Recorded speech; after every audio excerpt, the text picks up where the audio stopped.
Yep, let me pull up YouTube too.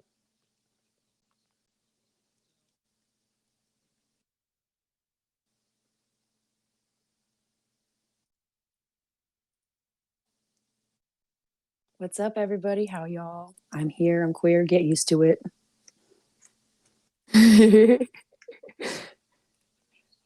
What's up, everybody? How y'all? I'm here. I'm queer. Get used to it.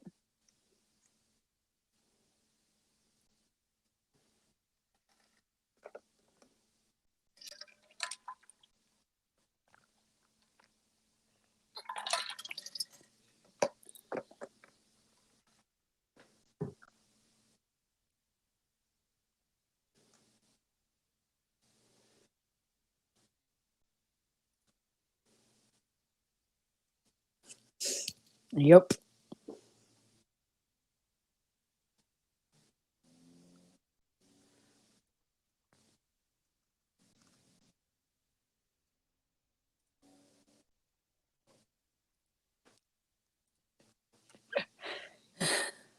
Mm-hmm.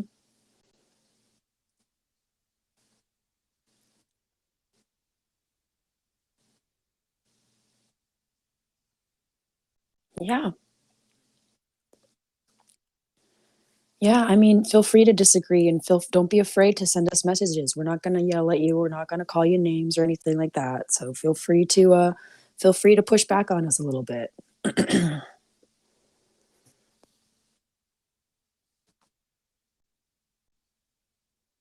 Okay? You go.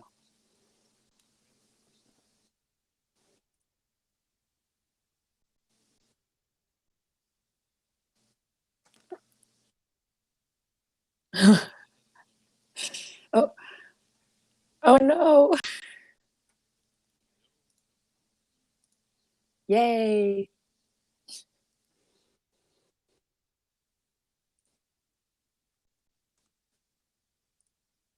Hmm.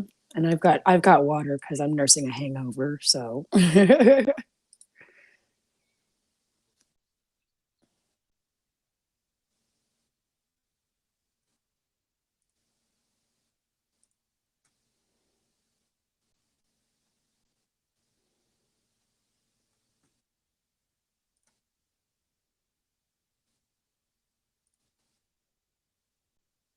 oh,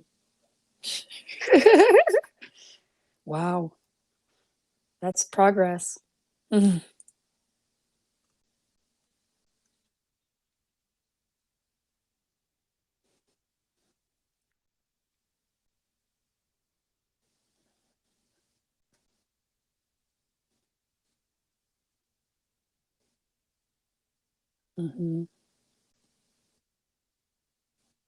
Wow, it's like this.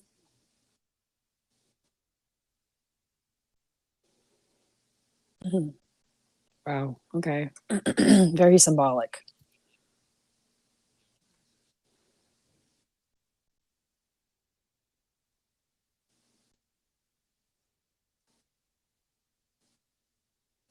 Sorry.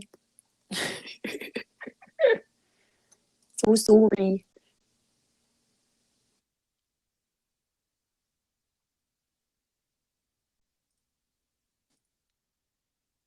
Hold on, Jeremy. Hold on.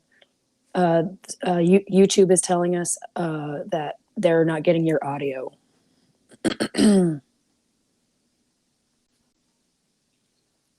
Hmm. Can you hear him now? Okay. Boom. There you go. See, Can you hear him now, guys? they didn't even. The worst part about that is they didn't even get to hear my excuse about why everything was messed up in the first place because OBS updated on me and it Mm. like removed all my settings and stuff. So sorry about that, folks. But hey, welcome to the show. What's up, Anthony? Phil? We Yeah, got Simon. welcome. Yep. Welcome me to the What's up, show. guys? How are y'all? I was just over there Yeah, talking to welcome Jeremy myself the whole back. time. Talking to me, talking to you guys. Yep. Yep. But let's let's quickly recap what we talked about so far with this article. As I think you guys were reading it as we went along there, so we're not too far behind. But basically, a 7-year-old kid came home, told mom, "Hey, mom, they made me apologize for raping in school today, and I don't know why. I don't know what happened, but I'm confused." Because, I mean, I'd be confused too. well, I wouldn't be confused at all. Well, okay, no, if I was a 7-year-old kid and I didn't know what was going on, yeah, I'd be confused as hell. But I'm not confused from my standpoint right now, because this shouldn't be surprising to anybody. We all know that these schools are completely populated by teachers who are predominantly women, right? And these women all come fresh out of where? Fresh out of college, fresh out of their whatever kind of degree that they got in education, which is largely a waste of time and money, because it's a lot of effort on, stuff like sociology, all the gender studies, indoctrination, all the stuff that makes them basically horrible proponents of modern society. And then they cut out of school and they go directly into their occupation here, and then they pump this same propaganda that they got filled with in college into the kids that they're teaching. Yeah, I mean, yeah, I mean, it makes sense as an adult, and knowing like what's going on in our society right now. That yeah, the teachers are making these kids apologize, but as a 7-year-old, like who doesn't even know what rape is, or like have any idea of like what is going on, this would just be very, very confusing. And like, why am I apologizing for the atrocities of my ancient ancestors? Like, what's going on? My dad just texted me, no audio and no chat. Thanks, Dad. Appreciate that. I mean, Hi, Dad. we're How running are $1 you? million CNN studio here, in case you couldn't tell. And we don't have the $1 million team behind it, so we have to deal with small things like that occasionally. I mean, Yeah. I think you're the $1 million team, Jeremy. Hey, I'm the $1 million technical. You're the $1 million looks. Okay, it's an even There, balance. there we go. So nobody's biting on this in stereo. Well, come on, you guys are scared to comment or what? Okay, guys in stereo, what do you think? Do you think this is good that teachers are telling little boys that are 7 years old to apologize for rapes that they didn't commit? And basically, the problem with this is it's not so much the apology, it's what it tells the kids, and it primes these kids to live the future where they are always coming from a perspective that they are bad. They're inherently evil, right? This kid never raped anybody. This 7-year-old kid never raped anybody. But Yep. now, from as young as 7, he's going to go through the rest of his and it's not going to get better either, right? He's not going to get to the next grade and they're going to be like, "Oh yeah, no, we're not going to talk about gender anymore." No, Right? no, no. They're going to amplify it as he gets older. He gets into great, high school, college, especially. It's just starting. This kid's career of being demonized for doing absolutely nothing other than having a Y chromosome just started. He's got at least 10 more years of that ahead of him. And it's going to create a whole generation of completely annihilated men. It's the exact opposite of what we should be doing. We should be fixing our men because we have a masculinity issue, a major masculinity issue. And this is only going to make that problem worse. Yep. I agree with you, Jeremy. Like I said, it's already confusing enough being in the world right now as a young man, and then as a young man being told, like, before you're even going through puberty, before you even understand what being a masculine man is, that you're masculine and disgusting and you need to apologize for that. And you're out there It's raping really, everybody. yeah, you're out there raping everybody at 7 years old. Like, what kind of you're a raper before you even know what rape is. And here's another really bad thing about this is that they didn't notify the parents. So Oh yeah, and so now the parents are having to deal with the like fallout from this and trying to explain to their kids what this actually means. And the poor parents. Oh my god. yeah, so here's the moral of the story here. Aside from the fact that we're destroying masculinity and therefore basically civilization for the next couple generations, you need to be aware of what your kids are being taught in school, folks. If you have children that are going to elementary school, public school, you got to be watching and asking and be engaged. Otherwise, they're just going to get pumped full of this stuff. How many kids didn't go home and talk to their parents and just accept that everything that happened and then, had that idea that they're rapists ingrained in their head Mm. at 7 years old. They didn't have anybody to challenge that. They didn't have anybody to question it. That's it. They just accepted Yeah. it. Or what's worse is they did go home and tell their parents, and their parents agreed, and they're like, "Yeah, you should apologize for being a raper at 7 years old." Like, A raper. I like that oh, term. that's even, yeah. Look at this. Okay, so You're, one mother said on Facebook their son was told to exercise. The exercise was simply intended to, quote, raise awareness. Why are you doing that with 7-year-old boys? They haven't even hit puberty yet. One mother was quoted as saying, "My son explained they stood not to apologize, but to stand in support and solidarity." Oh God! So they're turning these kids into feminists, basically. yep, Turning pretty, these pretty much, yeah. yeah, they're effectively castrating them, making them ineffective on the sexual marketplace. Because a guy feminist, let's be honest, he's gonna go nowhere in life. And they went on to say that It's going to be a cuttlefish. Yep, pretty much. The schools will be teaching consent. There you go, because 7-year-olds need to learn about consent, guys. In case you didn't. Yeah. They don't even know what their anatomical parts really do, and they're learning about consent. Yeah, Yep. sounds like a great idea. Exactly. Let's see. Audio technology is racist. I agree, Anthony. Yeah, sometimes, I should. I feel like this is a good time to bring this up. This might get some conversation going in stereo, but I've been thinking about this for a long time, and I decided today that I'm going to come out as identify as black. Oh, And that how, may how be progressive why of you. my audio technology was racist against me. But I did decide to come out as black today. I identify as black, although I am very white. You can see from the video I am white. But I just wanted to say that, there's a lot of advantages to being black today. You get better chance to enter college. You get better chance to get hired. And I just want to take advantage of some of those. So even though I'm 50-50 Swedish and Irish, I'm going to go ahead and identify as black moving forward. The rules are set in place. I just want to take advantage of them. That's all. Yeah, I mean, yeah, that's the very brave and progressive of you, Jeremy. Thank you.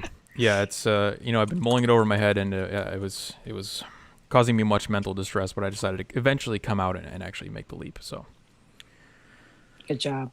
Thank you. Let's move on to our next topic here. As chat starts to fill up, Anthony Koza says the trans movement, quote unquote, was the devil's answer to radical feminism. I don't know exactly what you mean by that. The trans movement was the devil's answer to radical feminism.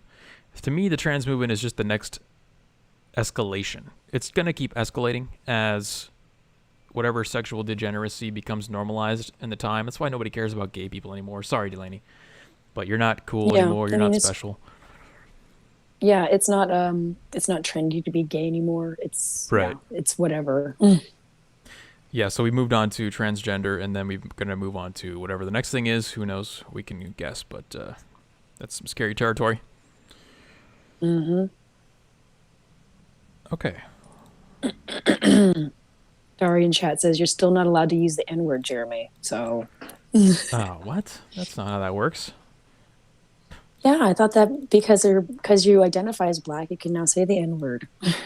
I thought that was how it fair. works. Yeah, but I guess that's okay. All right. I don't know all the rules yet. I'm still learning. This is a great segue into the next article here, and I really empathized with the author of this article from thenation.com because the title of this article is "I'm Not Ready to Re-Enter White Society." That's right. Mm-hmm. Wow. And I was thinking the same thing. Now that I'm black, I was thinking everything's opening up. It's really going to be stressful for me to go back out there after everyone's been radicalized online by these, YouTube channels and articles of misinformation. Everybody's racist, really racist now. And I'm afraid to go back out in public and experience the ramifications of a white society. So let's hear what the author has to say here. As the pandemic wanes and I have to leave the safety of my whiteness-free castle, I know that racism is going to come roaring back into my daily life. Preach, sister. I hear you. It's going to be rough. Oh my gosh, this is awesome.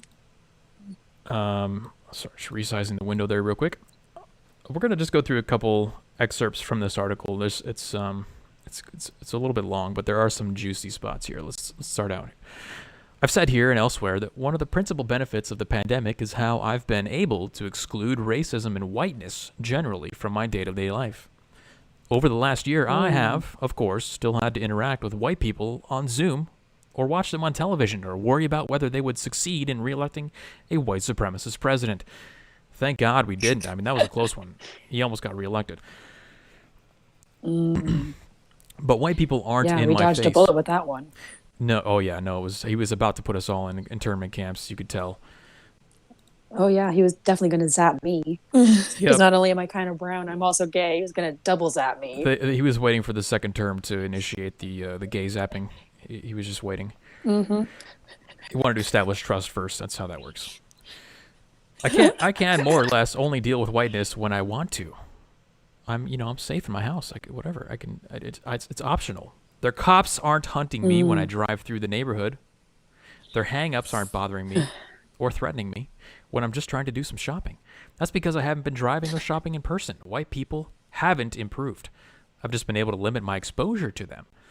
I turned my house into Wakanda, a technically advanced, globally isolated home base from which I can pick and choose when and how often to interact with white people. This is a real article, folks. This is a real article. Okay. I'm not just making this up. This is from thenation.com. It's titled, I am not ready to re-enter white society. Although it sounds like I'm just riffing and making up some sarcastic jokes about how I identify as black, this is real. To be clear, it's not that most or even many of my interactions with white people are, quote, bad. It's that I'm able to choose when to expose myself to interactions with potentially bad white people. That choice is a privilege I've never really had until this past year. Going out into white society for me is a little bit like a beekeeper going to get honey. I know what I'm doing. If I put the right protection and blow enough smoke, most of the bees will leave me alone. Wow. This guy is definitely not racist at all. Well, it's definitely a female. Yeah, the author's name is Ellie, which isn't shocking. Oh, it's a woman. Yeah. My bad. Yeah. I didn't mean to misgender her. Yeah, My bad. I'm gonna notify her that you misgendered her. I'm gonna send an email. Dang. Write a strongly worded letter. Phil B. says in chat, it blows my mind that articles like this are commonplace and celebrated today. Yeah, me and you together, Phil. It's shocking that this can be considered actual. I don't even know if they consider this journalism. Do they consider this journalism? I don't know. I guess. I mean, I think it's pretty, I think it's great journalism. Oh, you know what? They're citing their sources and not getting personal at all. No, it's a personal journal of a mentally ill person that they turn into an article. That's what it is, really. Like this chick, you can just hear the mental illness coming through in the words of the article, and then she puts it into a professional looking format, pumps it out, and says, "Hey, I'm a journalist."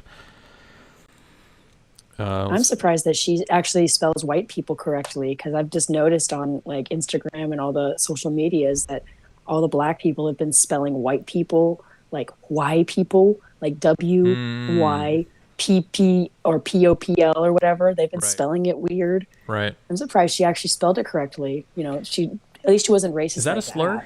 Should I be using that against white people? I mean, now that I identify as black, white people. Should I say that? White people, yeah.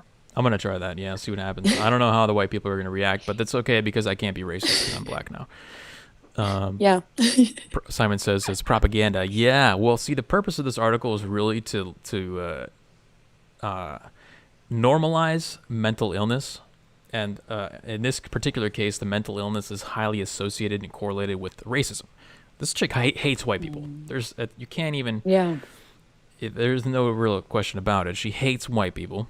She's kind of mixed. We've only three-part paragraphs in, and it's pretty obvious, but she wants to make sure and signal. Go ahead. I mean, she even said in the beginning that she tries to avoid them like the plague. So yeah, no, it's a signal that this kind of behavior is accepted in society, and that it's okay to act like this and think like this. Let's jump back over here.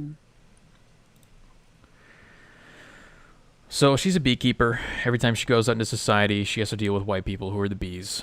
And if Yeah. So okay, this is a story that got her to write the article. Let's get into the impetus for this article. It's been a revelation, but it can't last. With vaccination comes re-entry into larger society. I've been the default skin color in my personal life for a year, meaning black. But as I open back up, I'll be thrust again into a world where I'm treated like an other. One where white people feel empowered to just walk around like they own the place. Whatever that means. I mean, Well, isn't that kind of what you're doing too by like with this attitude, this mindset that you have? But I guess because you're black, it's you're not empowered. Like what? Okay. yeah, I don't know. She'd have to give a couple examples of what it means to walk around like they own the place. I don't know exactly what that means, but it links back to, we talked about 2 streams ago about the cognitive distortions, which are the kind of the basis of mental illness, of a lot of mental illnesses. This sounds like a combination of mind reading and like catastrophizing, always thinking the worst case scenario. So if you see a white person walk by and they look like they're in a hurry, does that mean that they walk around like they own the place, you know? So you can really see the mental illness coming out in this. A weekend trip to CVS showed me that I'm not ready. I tried to go into CVS, guys. I just couldn't handle it. I wasn't ready. There was like a white person there. She says, I'm not ready to go back into accepting that in a diverse and pluralistic society, some white people are allowed to just impose their implicit biases on the world, and the rest of us just have to suck it up. On Sunday, my wife went to CVS to buy Easter candy, so sounds like we're dealing with a lesbian now. Yeah, I was gonna say wife. She says wife, so she's a black lesbian. Oh, double whammy. Right. It was exactly the kind of non-essential trip we've been avoiding for the past year. Listen to that. She's been sheltering in her house out of fear because she didn't want to, not because of, well, I don't know, maybe because of the pandemic, but also because of white people. There's 2 pandemics in her head, white people and COVID. But the weather was nice, and she wanted the walk. She texted me when she was nearly done to pick her up, so she didn't have to carry the heavy bags, and I took the kids with me for a nice little car ride. Oh, God. That's a little confusing as well. Children. Yeah, I don't get. Maybe they're adopted or something. I don't know. I was idling in the parking lot. Even still, like, yeah, no cages for them, but whatever. Yeah, I don't know. Maybe Ellie is a guy's name now because that's the author of this article. Who knows? Maybe. So here it is. Here's the incident. This is the big kahuna. I was idling in the parking lot near the door when another car pulled up, stopped right in front of the store, and rolled down the window. An older white woman shouted towards the door, "Is this where you get the vaccines?"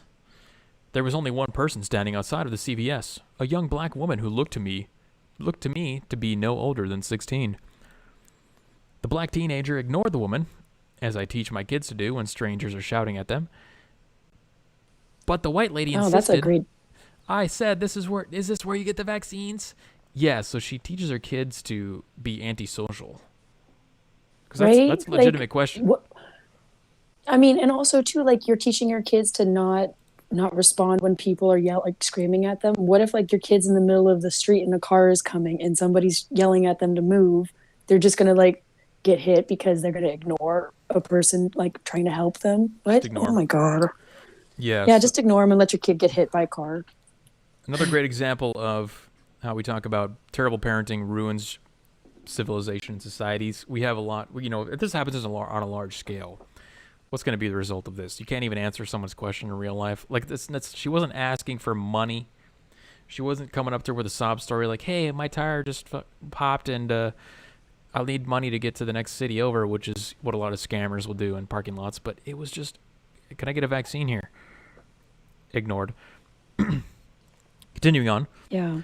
At this point, the teenager did this elaborate pantomime of looking behind her, and very clear, she must not be talking to me, a person just standing outside and messing with my phone, move.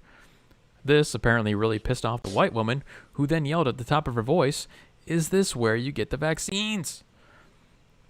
By this point, a small traffic jam had piled up behind her, and the car started honking. She yelped in disgust. "The service," she said, and drove off. So, she says her reaction was, if I had been on my game, if I had remembered my beekeeper suit, I would have rolled down my window and spoken up on behalf of the teenager. I generally try to ignore bias directed at me, but I cannot abide bias directed at young people.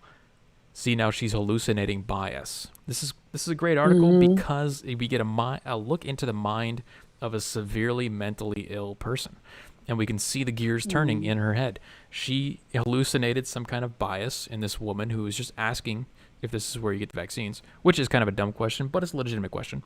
And Yeah. honestly, she could have just parked and walked in. I would have been upset at her too, but it's not bias.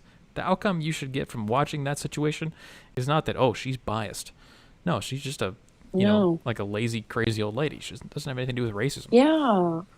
Yeah, it has absolutely nothing to do with race. Like, and guess what? If that kid had just answered her and said yes or no, the traffic jam wouldn't have happened. The honking and stuff wouldn't have happened. So by this other person having their bias and not answering the lady that's in the car, it caused her to jam up traffic. So it wasn't the lady's bias or the lady trying to be, you know, what did she like? What adjective did she use? Hold on, go up. Yeah, she's just empowered. Like, you know, she says that white people are empowered. Like, no, she wasn't like trying to like show off her power by backing up traffic. She was just trying to ask a question before she wasted time trying to find a parking spot and going inside. I want to clarify one thing before I move forward. These type of people who stop in parking lots, whether it's to get into a parking spot that's opening up, they fall into my category of what I call people who should be dead, because they just completely jam up, you know, everything, and it's all about me. It's what I want. This is my favorite spot. I gotta park here. I can't park anywhere else. This is my favorite spot. And they wait for like 5 minutes. Traffic's waiting. You can't go around them, stuff like that. So I'm not saying I'm on the side of this lady. I'm saying there's no racism here. Yeah, where's the racism? She didn't say like, "Hey, you dirty little N-word. So Is this where I get my vaccine?" that would be that would be hilarious. But yeah, I don't. Let's wrap up here. This was her reaction. By the time I'd figure out what to say and how to say it, the moment had passed, and then I was left on the other side of the effect of racism that people don't always see. The shame. God. That I failed to show solidarity with this young black stranger. Was I part of the permissive culture that has allowed that white lady to exist? That I missed a teachable moment that could have showed my children how to stand up to people? It's been a year since somebody else's racism made me feel like I failed. And that, ladies and gentlemen, is why I am not ready to go back into white society. Oh my gosh, this is great. Yeah, so what? Nobody's biting on that in stereo? Come on, you guys. You guys got to have some kind of opinion on that. I mean, do you think that's racism? Do you think that is mental illness, right? It's definitely mental illness. My assessment of that is accurate as an insane mental illness. That chick needs help. She's hallucinating a lot of different things there. Let's jump over to YouTube chat here. Let's see. Women's rights was a mistake. Welcome. Hey, welcome back, buddy. Western female has no pair bondaging abilities.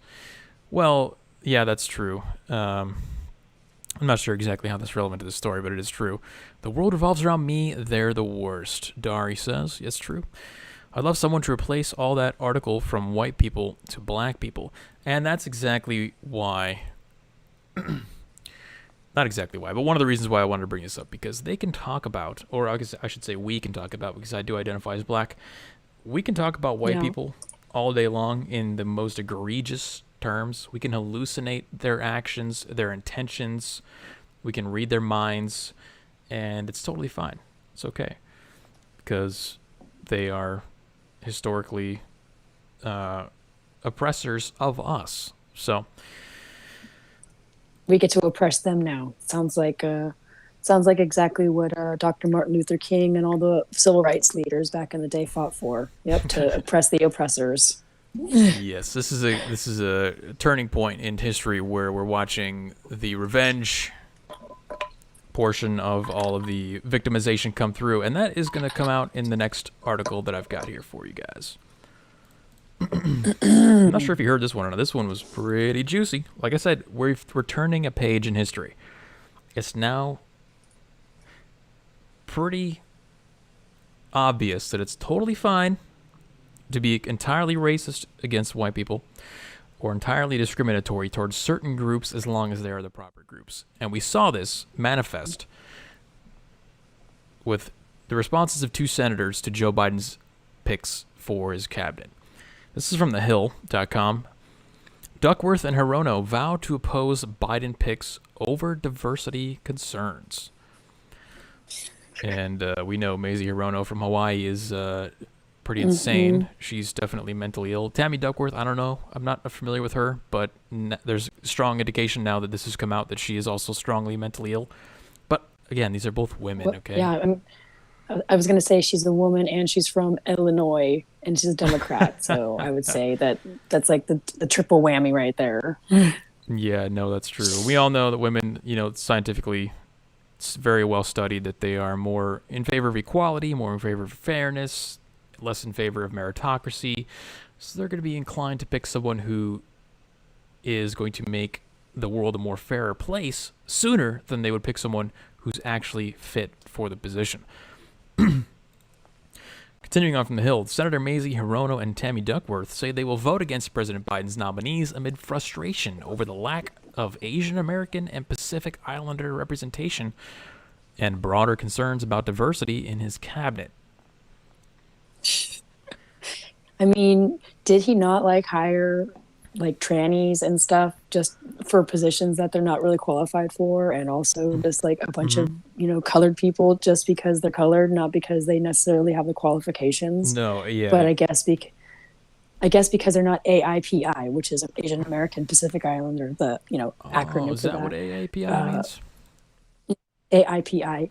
AAPI is Asian American Pacific Islander. That's what I never knew what that was. Until Me now. neither, until I looked it up. I had to look it up. I was like, what the hell does that mean? And I looked it up. I was like, oh, it's just BIPOC, BIPOC. Mm-hmm. It's the same kind of thing. It's just acronyms that people have made up to talk about diversity and race and stuff. So yeah. Every position that's been filled in Biden's cabinet so far has not been advertised like this. New Biden pick was highly successful in his previous experience as XYZ. Every single cabinet pick so far has been first black woman in whatever position it is, or it's a formula really. It's first, insert race, insert gender, insert position title. That's what everything has been so far, and this is basically 2 senators coming out and kind of turning that into a public policy, saying we're not going to hire anybody unless they can be a first gender race combination in position X. That's really all it is. Yep. And there was another one that just came out from the U.S. Special Operations Command or something like that. Let me try to Google this, because this was on the same vein, but this was a little more frightening for me, because this is directly related to our actual success in the world as a military power. No, I don't want the U.S. soccer, please. Please, God. Here we go. USSOCOM. I don't know what the exact acronym is. United States Special Operations Command. There we go. Hires leftist anti-Trumper police hater as chief of diversity and inclusion. Why do we need a chief of diversity and inclusion in the Special Operations Command? This is a Special Operations Command. I mean, I wish I could give you a good answer, but I can't, because they don't make sense with this. Well, the picture I'm trying to paint here is that we've now shifted. Like I said, the page is turned. We're not about trying to be the best. It's not about trying to remain on top, trying to be meritocratic with who we hire and what we do, and realizing that we're in a competition with other countries. It's no longer about that. It's about who can we get in our organization, whether it's the Senate or the U.S. Special Operations Command, that, we need the most purple hair, we need the most nose rings, we need the most obese people, We need the most genders. We need a vapo gender in the special commands. I'm sure they have Yep. a gross shortage of vapo genders and demi genders in the special command. So they're looking to fill those gaps, as opposed to hiring, the jacked 6'2" absolute beasts who can swim underwater for 10 hours and never breathe, and then infiltrate enemy fortresses and assassinate people. It's not about that anymore. It's Yeah. about having purple hair. And, Yeah, Phil in the YouTube chat says special forces are supposed to be warriors and nothing less. But no, they need to be social justice warriors now, Phil. They need to have the purple hair and they need to have the tattoos and the identify as a whatever kind of gender they feel that day. That's what real progress looks like. Stalking Horse brings up a great point, and we mentioned this when we talked about the China thing, I think last week. But Biden was upset, or maybe they said he was upset that they had a purple-haired person in the negotiations, sitting across from the officials from China.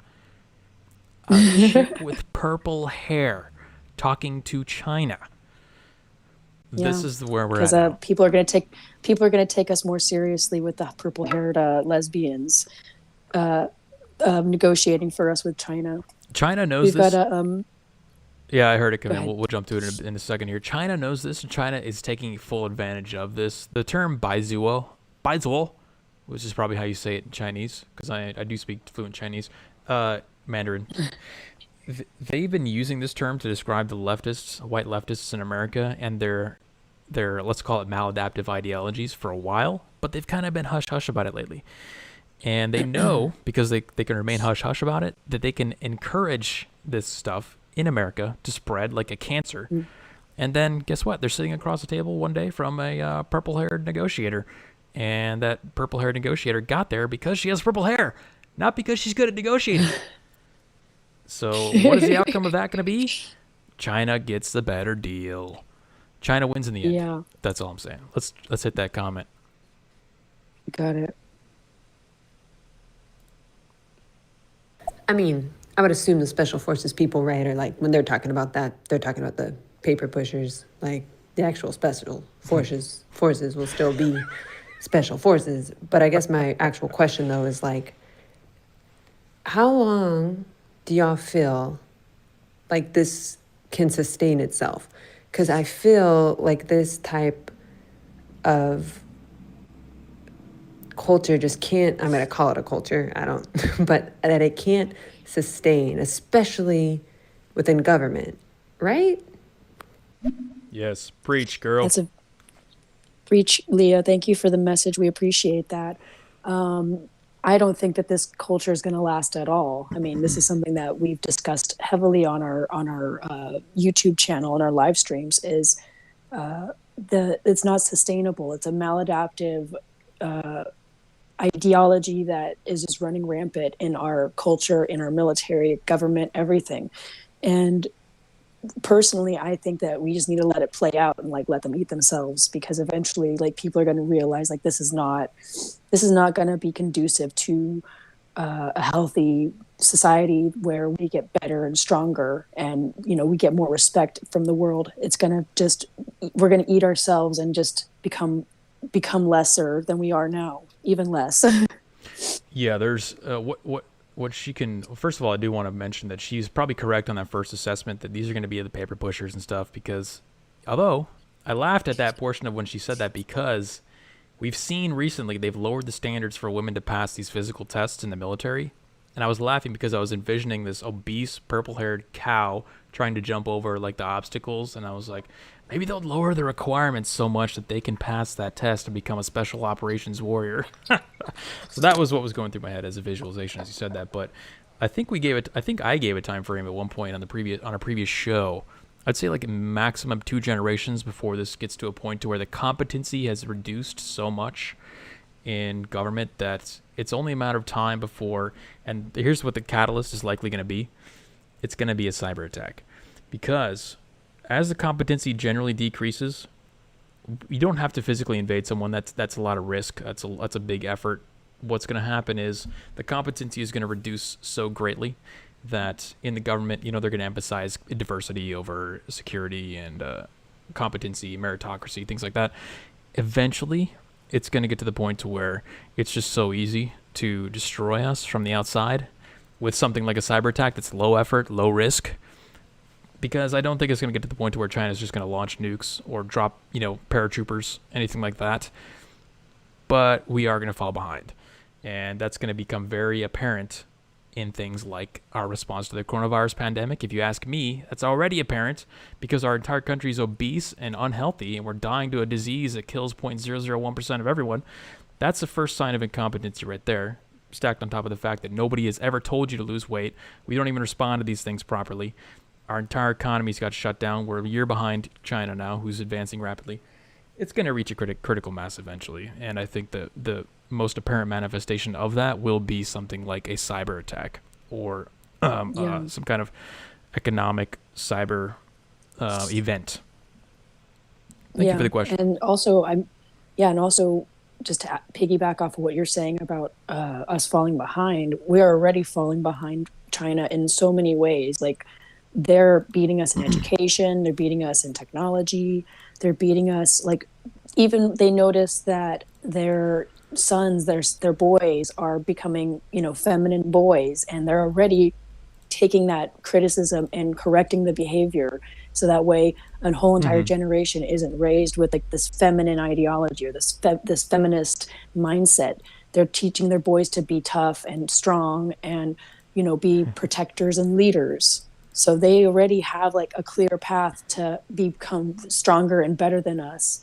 Whereas we're over here fighting about 87 genders and race and, just all these stupid things. Imaginary problems. And imaginary problems that they're non-existent. And that's a great point that you brought up, and I'm glad you did, because the reason why this helps me justify the time frame that I give for the collapse.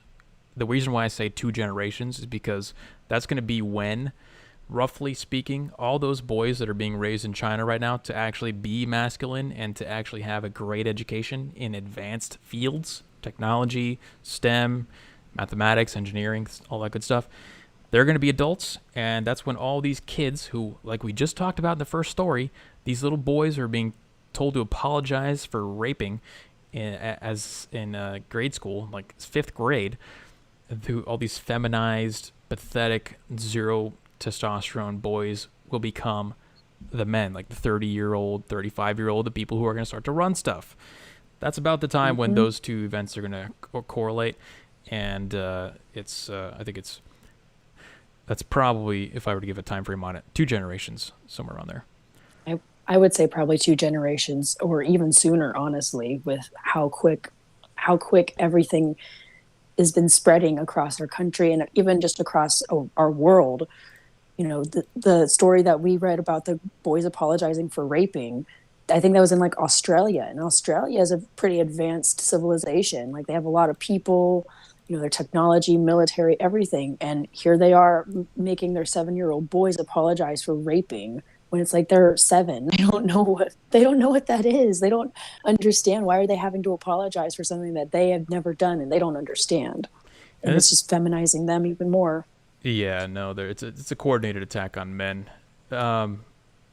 And this is what people don't understand. They don't understand that when they talk about, why can't we just shut down the economy for an entire year to protect from coronavirus? Why can't we just hire based on gender instead of meritocracy? It's because these people lose the perspective that matters the most. And this is the perspective that matters the most.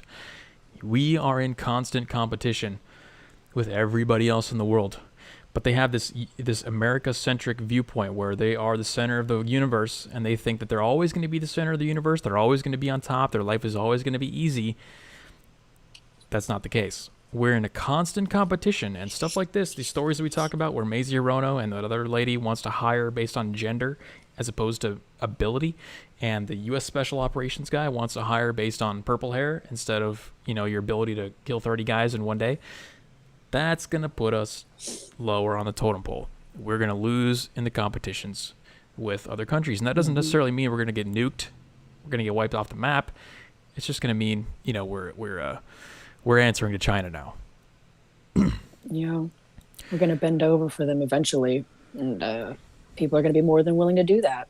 Holly says in YouTube chat, critical mass will be reached. They will be welcomed in on red carpets. Don't want to look racist, denting the new overlords.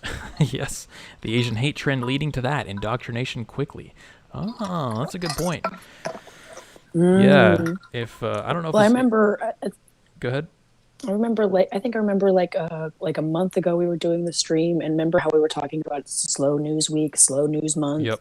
And I made the prediction of like how much you want to bet in the next like couple weeks to a month there's going to be some kind of racist attack or some kind of like police brutality attack, just so that way we can get the people all ginned up again. Yep. I mean, I thought it was going to be a black person, but turns out it's just we're going back to Asians again. So I could say I was kind of right on my prediction. Yeah, no, they're really pivoting onto this Asian hate stuff, even though 95% of every incident against Asian people has been from black people. We don't want to talk about that, though.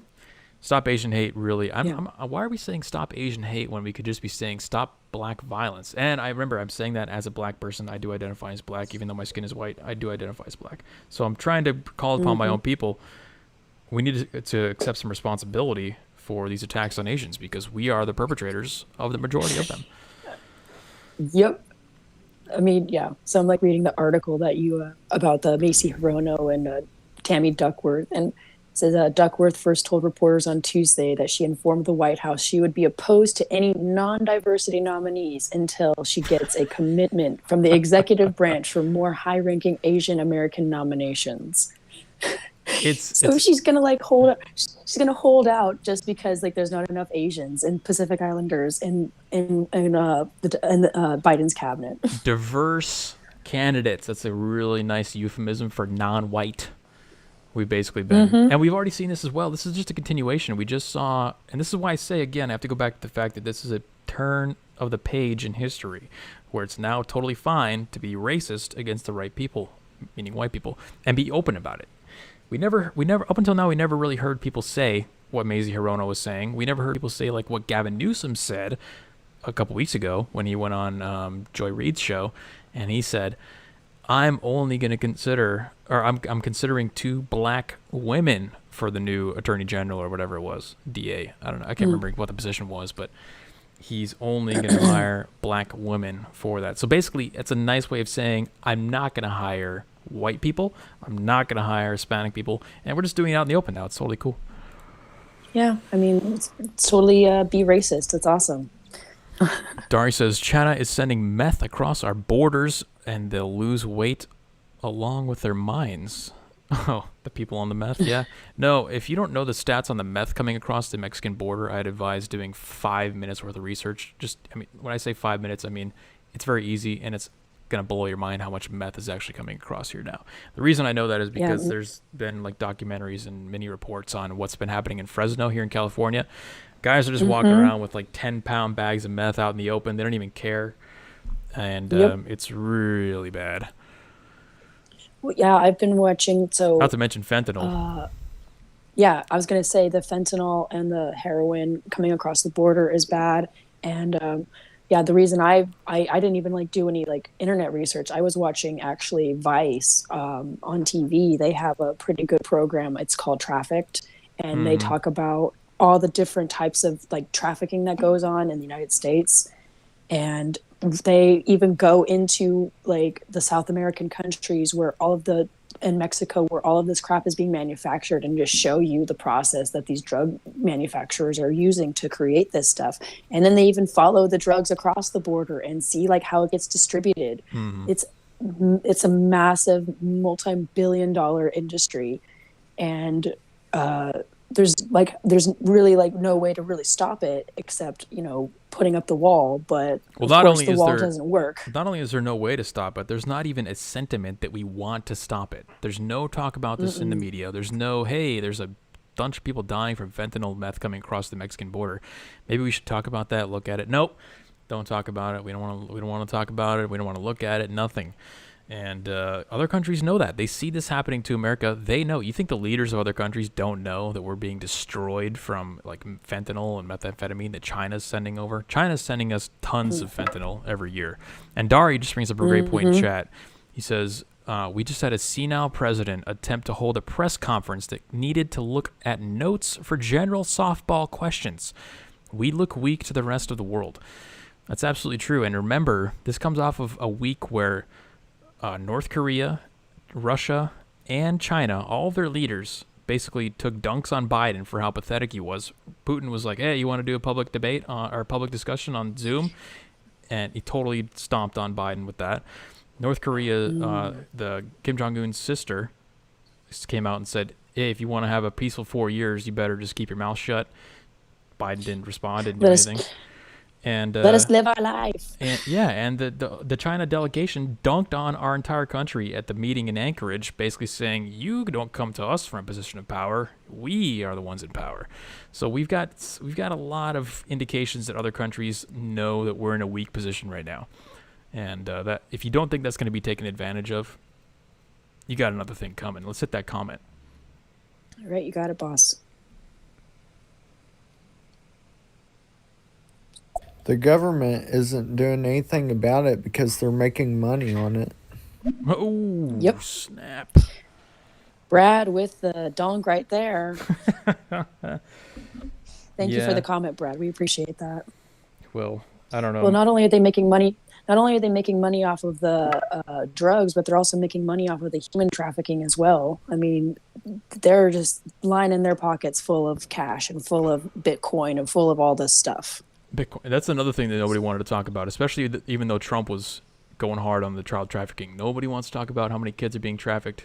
They'll use kids at any opportunity to push for their agenda, whatever, if it's like gun control or something. Oh my God, the kids, think of the children. They got shot at the school. 6 of them got shot. But we don't want to talk about the 6,000 kids that are being trafficked and raped on a daily basis, brought across the border, dying on the way to the border, stuff like, we don't really care about the kids in that situation. It's only when it's fortuitous for our particular ideology that we care about the kids. So it's very conditional. It's not unconditional love. I mean, it's very conditional. Most of these senators and these people that are in our representative government, they're the ones that are consuming the child trafficking. So of course they're not going to want to try to end it because that's their cash cattle right there. And also, they're unfortunately they're love cattle too, because they're fucking disgusting pieces of garbage. Mm-hmm. Yeah, go ahead and hit that comment. We got 2 of them now. Here we go. Okay, we're getting some flow. Hey, good deal, man.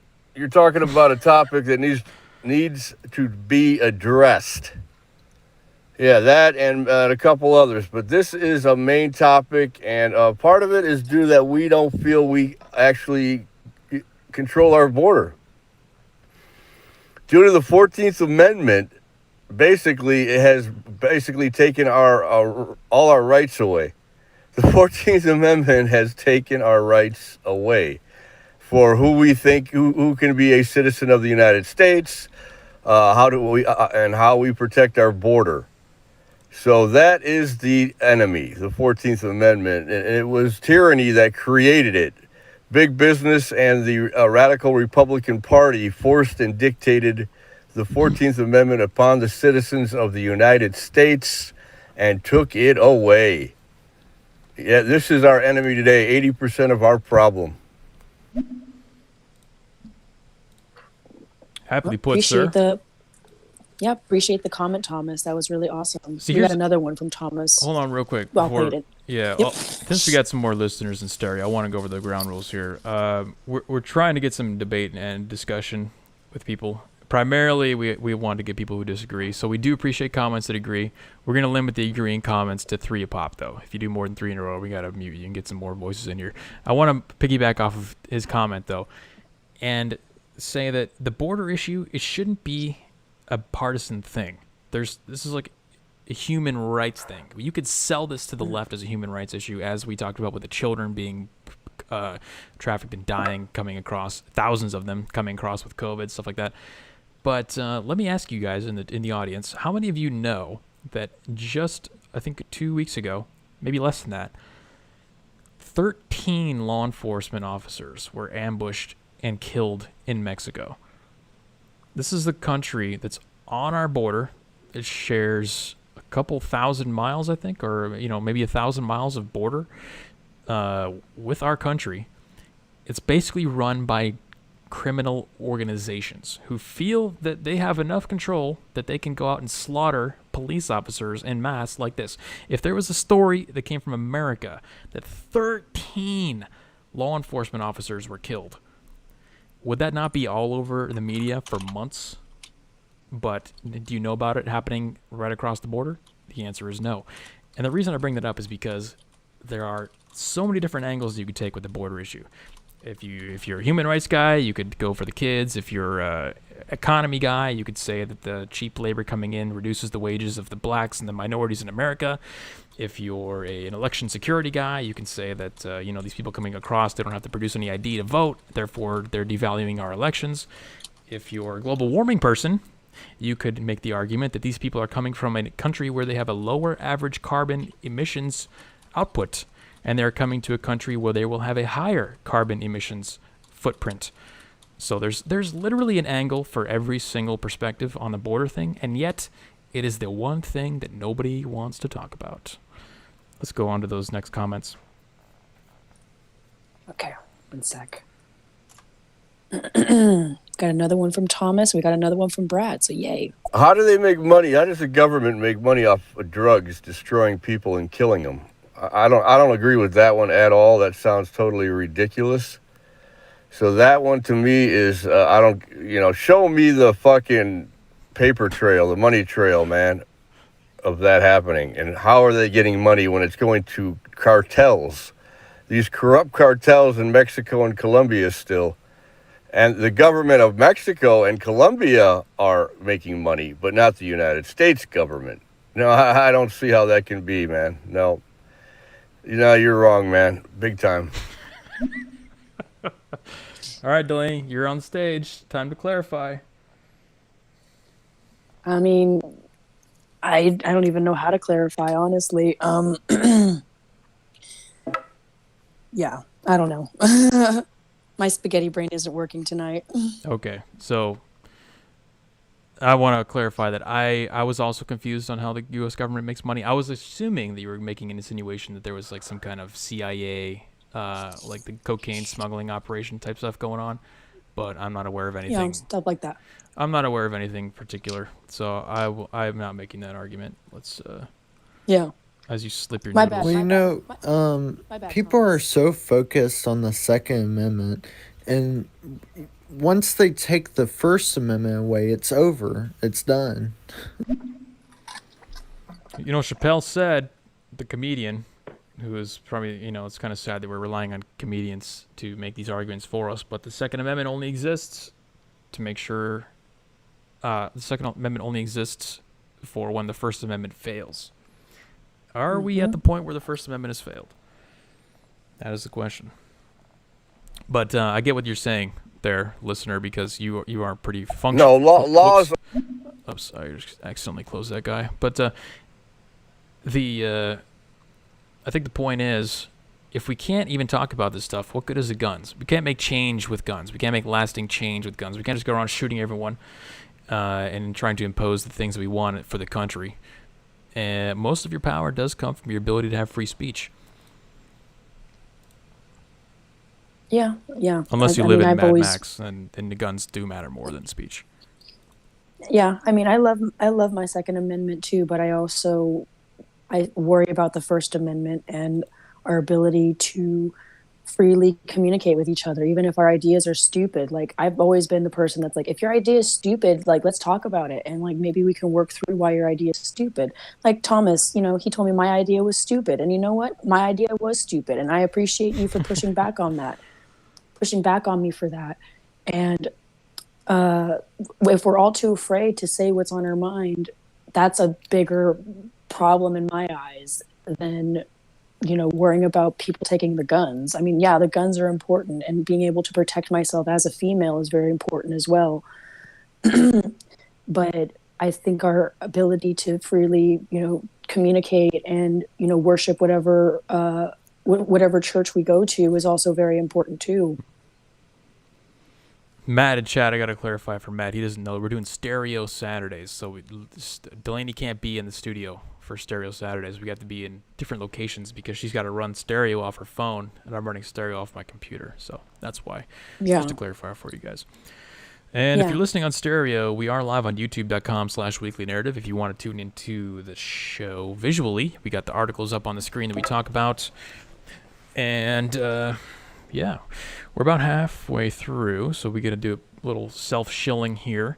You can listen to our podcast. The podcast is called The Alt-Centrist on Stitcher, Google, and iTunes. If you want to listen to that, catch us live here on YouTube every Tuesday and Saturday at 7 p.m. PST.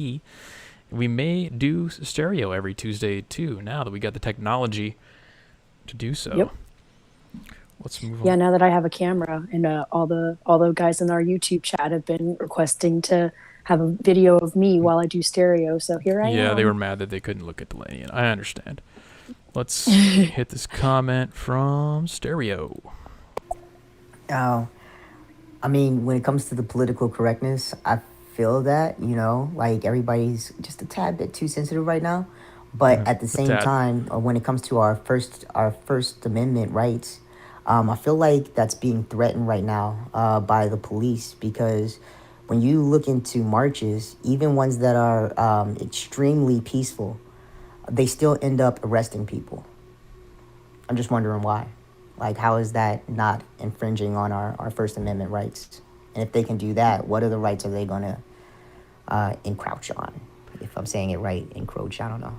Yeah, I get what you're saying there. I think my answer would depend on exactly what kind of protest you're talking about, because I've seen two different types of behavior, and I'm the protest guy. Okay, you're talking to the protest guy. I literally have a YouTube channel where I go to protests and talk to people at protests. That's what I do. That's how I made my whole YouTube career, quote unquote. So I know about protests. I pay very close attention to those. I've seen two different sets of behaviors. Number one, if it's a right-wing or conservative event, there's a heavy law enforcement presence, and they will have a very light hair trigger for arresting people, for enforcing local laws, enforcing permits, just being real sticklers about every single little thing. Whereas a leftist event, no permit, can just march down the middle of the road with signs, block traffic, do everything that the right does, and they have no impediment from the law enforcement at all. We've seen. Look at, if you want proof of what I'm saying, you think I'm BSing you. Look at the footage from L.A. Was it 2 nights ago or 3 nights ago? The L.A. police tried to tear down an encampment at one of the parks that's been completely overrun by homeless people. And guess who showed up to defend them from the police? A bunch of Antifa people. And the cops stood down. The rioters literally pushed back the cops. You could see the rioters pushing the cops back in their cop cars. They're in reverse, going backwards from the park. That's not how it would be treated if it was a right-wing event. They would have maced all those people, put them in handcuffs, and then they would have gotten on with their work. But it's almost like they have specific orders from the mayor or the police chief, whoever it is that controls the police in that city, to handle the protest differently based on who the protest is. That's what I've seen. So there's kind of two answers to your question, really. And I would say in both cases, we've seen arrests. But if you look at Portland, for example, they get arrested and then what? They get released almost on the same night. So is there really any consequences there if you get released the same night? Meanwhile, perfect, not to go on too long of a rant here, but perfect example of the opposite. The FBI is still posting pictures to this day of people who participated in the Capitol riot saying, "Have you seen this person?" People who just literally all they did, their only offense was entering the Capitol building. Remember, we were talking about contrasting this with people who were burning down buildings in Portland for a year straight, throwing Molotovs, lasers in the eyes of cops, destroying property, smashing windows every single night. Not a single post by the FBI. But some people walk into the Capitol building. Oh my God! Have you seen this man?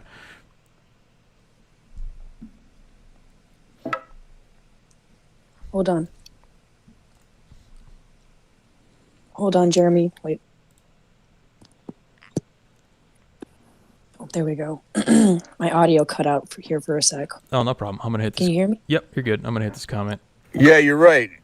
And at the same time, they would allow the Antifa or the left wing to come in and counter the right and actually get aggressive with the right.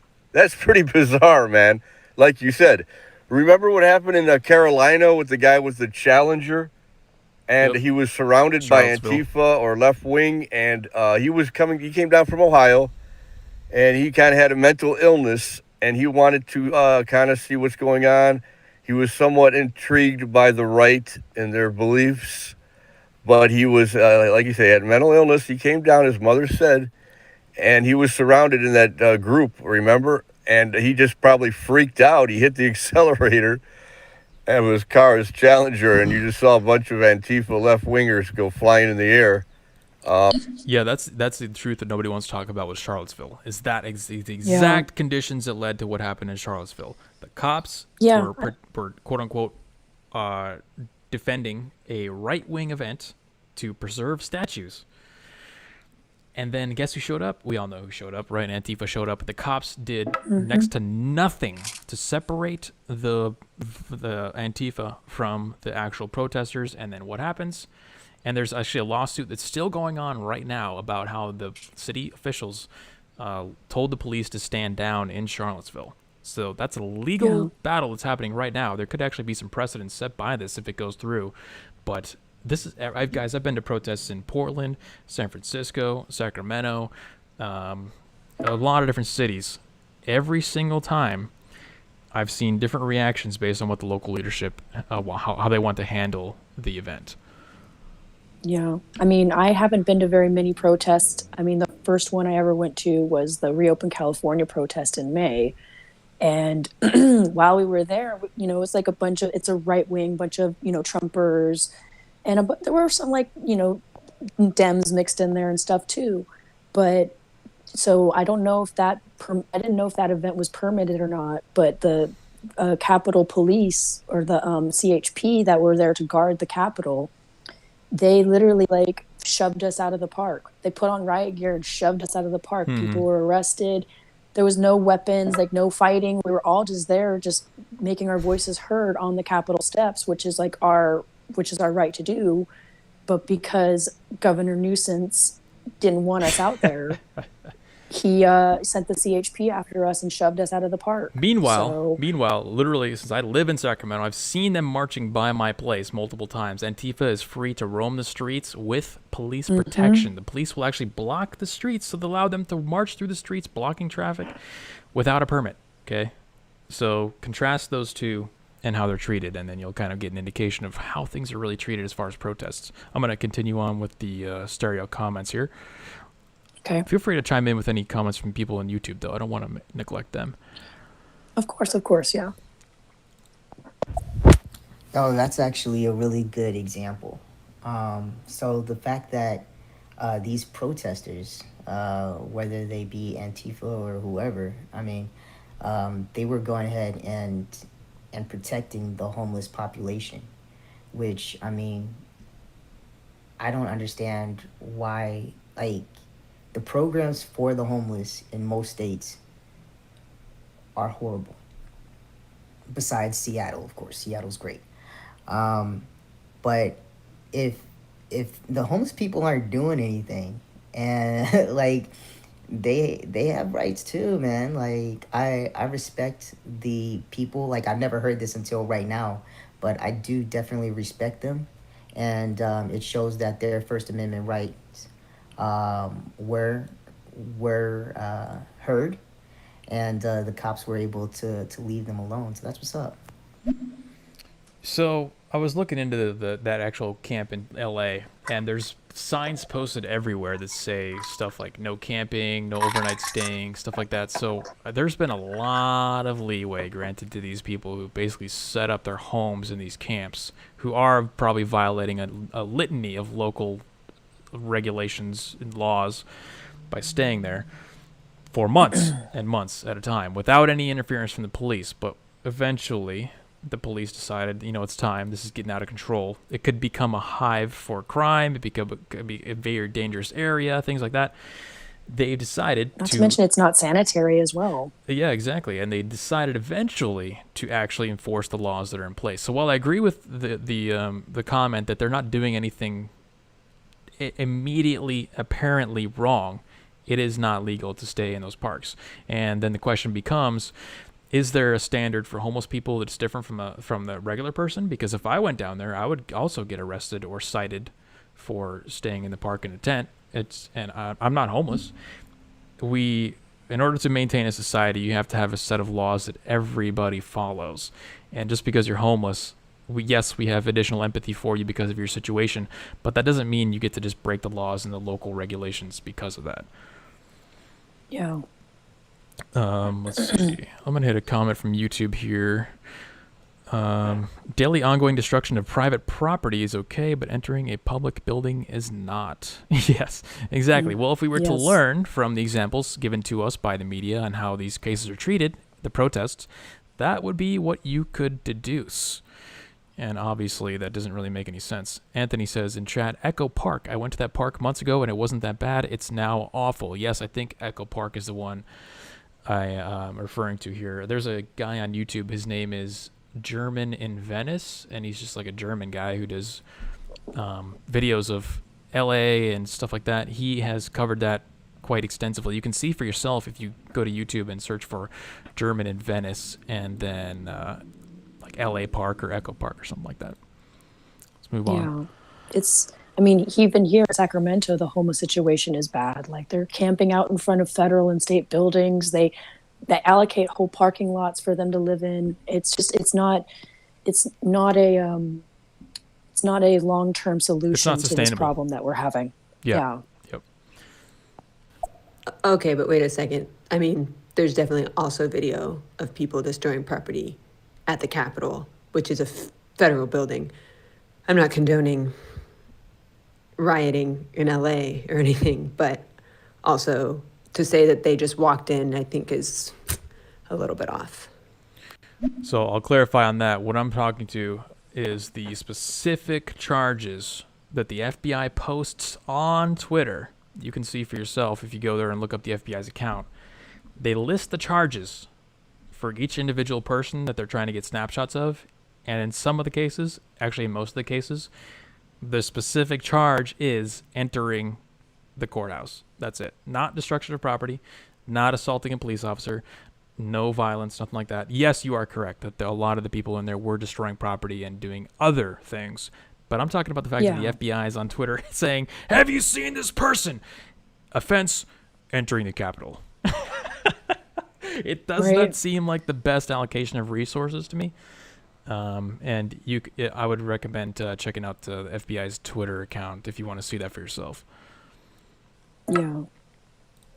I mean, but then again, look at the Capitol. Like, those were all Trump supporters, bro. Those were all right wing or whatever. You know what I'm saying? Honestly, for me, the right wing and the left wing both belong to the same bird. You know what I'm saying? But they were able to storm the Capitol, no problems. National Guard wasn't come out. You know what I'm saying? Like, they were able to get into the chambers, actually download information. You know what I'm saying? Like, for me, I'm like, yo, did they have orders to stand down because only those many cops for all those people, and National Guard didn't have time to go there? Like, how long did that riot actually last for? You know what I'm saying? I'm just saying. Yes. That's No. the Capitol. That's good. It's a good point to bring up. And you are. There was a very big question mark in my head as to why there wasn't more protection at that protest, or rally, whatever they wanted to call it. But here's the best explanation that I could think of so far. There is no history of right-wing protests / rallies getting out of control.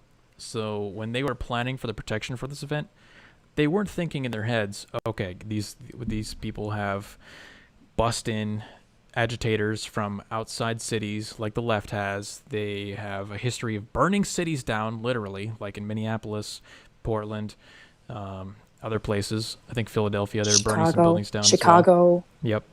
So it was probably just a bad risk assessment on their part to think that Yeah. they weren't calculating for the possibility that this was going to get violent. They didn't realize this was going to be like an actual riot type situation. So yes, I agree with you. There was not enough security. I don't know why it was so hard for me to think. Word of the word vomit. right now. Yeah, no, it definitely not enough security at that event. It was poorly calculated, poorly planned for, and it makes you wonder if they don't have intelligence in place. We're seeing now they talk about it after the fact that, the message boards were used to coordinate events. Didn't they know about that beforehand? What is the FBI doing? Isn't the FBI supposed to investigate this stuff and prevent it from happening in the first place? Like if they were just literally a bunch of retards talking about it on Facebook, why didn't they know that? So yeah, good point, man. I definitely agree with you. Yeah. The lack of security there was questionable, but I don't think that's consistent with the rest of the examples that we're giving, though. That's a very special case. That was my thought when I saw the video footage of it. I was like, wait, they have like all the security. They should have had all the security to protect this, and they just kind of like let them do it. It was a weird instance. Like I was really disappointed with that whole thing. Anthony in chat says the FBI seems to have a lock on the mass shootings. Yeah. Meanwhile, as the FBI is looking for people who entered the Capitol, we found all these mass shootings happen. Who I think. The Boulder, Colorado shooter was known to the FBI. If we go back to the Parkland shooting, he was reported to the FBI as well. The FBI knew about him, didn't do anything. They've got a really bad track record. Let's just say that. Yeah. Like, let's not trust the FBI to do what they're supposed to do. In my opinion, at the Capitol, I believe that Trump set those people up for failure. And I think he was in on it. Oh, snap. That's a new angle. That's a new angle that I have not heard. I'm trying to assess the validity and the possibilities there, because Trump in his speech said, let's go over to the Capitol peacefully and let's make sure that they know that we're going to vote him out or something like that if they don't do the right thing. I don't know if there's... The media puts a spin on it to make it sound like Trump was inciting a riot, which of course was not true. But there's literally examples online. You can see how they're cutting Trump's speech to just include the part where he says, let's go over to the Capitol, let's make them pay. And they cut out all the parts where he's like, peacefully and, primary them if they don't act correctly. Well, and also too, like I was looking up the timeline of when he made his speech.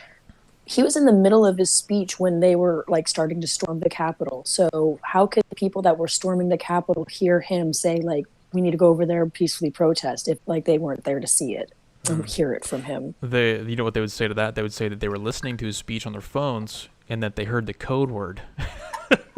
Like, oh yes, that's the code word. Let's go, boys! Storm the Capitol, Patriots! Proud Boys assemble. No, I mean it's an interesting theory, but I would need some more evidence. I don't discount any theory as long as it's got sufficient evidence, but I would say there's got to be some more evidence for that.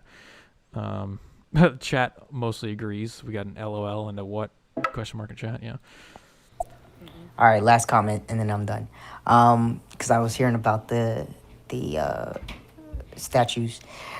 When it comes to white supremacy and things of Confederacy, it doesn't look like the cops really care too much about that. But if it's talking about equal rights for people of color, the LGBT and so forth, not really more the LGBT, more so the people of color. You see a lot of people there. The National Guard's there in no time at all. I'm just saying, why is that? So I think he's trying to say that there's more law enforcement at leftist events. Is that kind of what you gathered from that, Delaney? Yeah, I think he's trying to say that they are ambivalent when it comes to the discussions about white supremacy and like the taking down of the statues. But when it comes to equal rights for, colored folk, that they are ready and willing to, stop the conversations and stop the protests. And I mean, I don't I don't know what to say to that, honestly.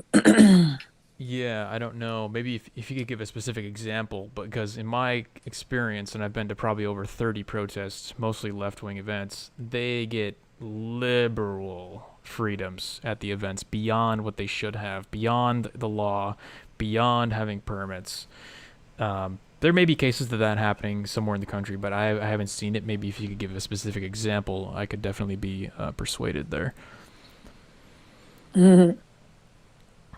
Let's see. Jump into the next one. I mean, who's going into these places of the homeless camps and doing a survey and finding out what the situation? I mean, do we know? I haven't heard like of a survey and asking people where Surveying they homeless? were prior to this encampment going up, their situation, their income, where it was before.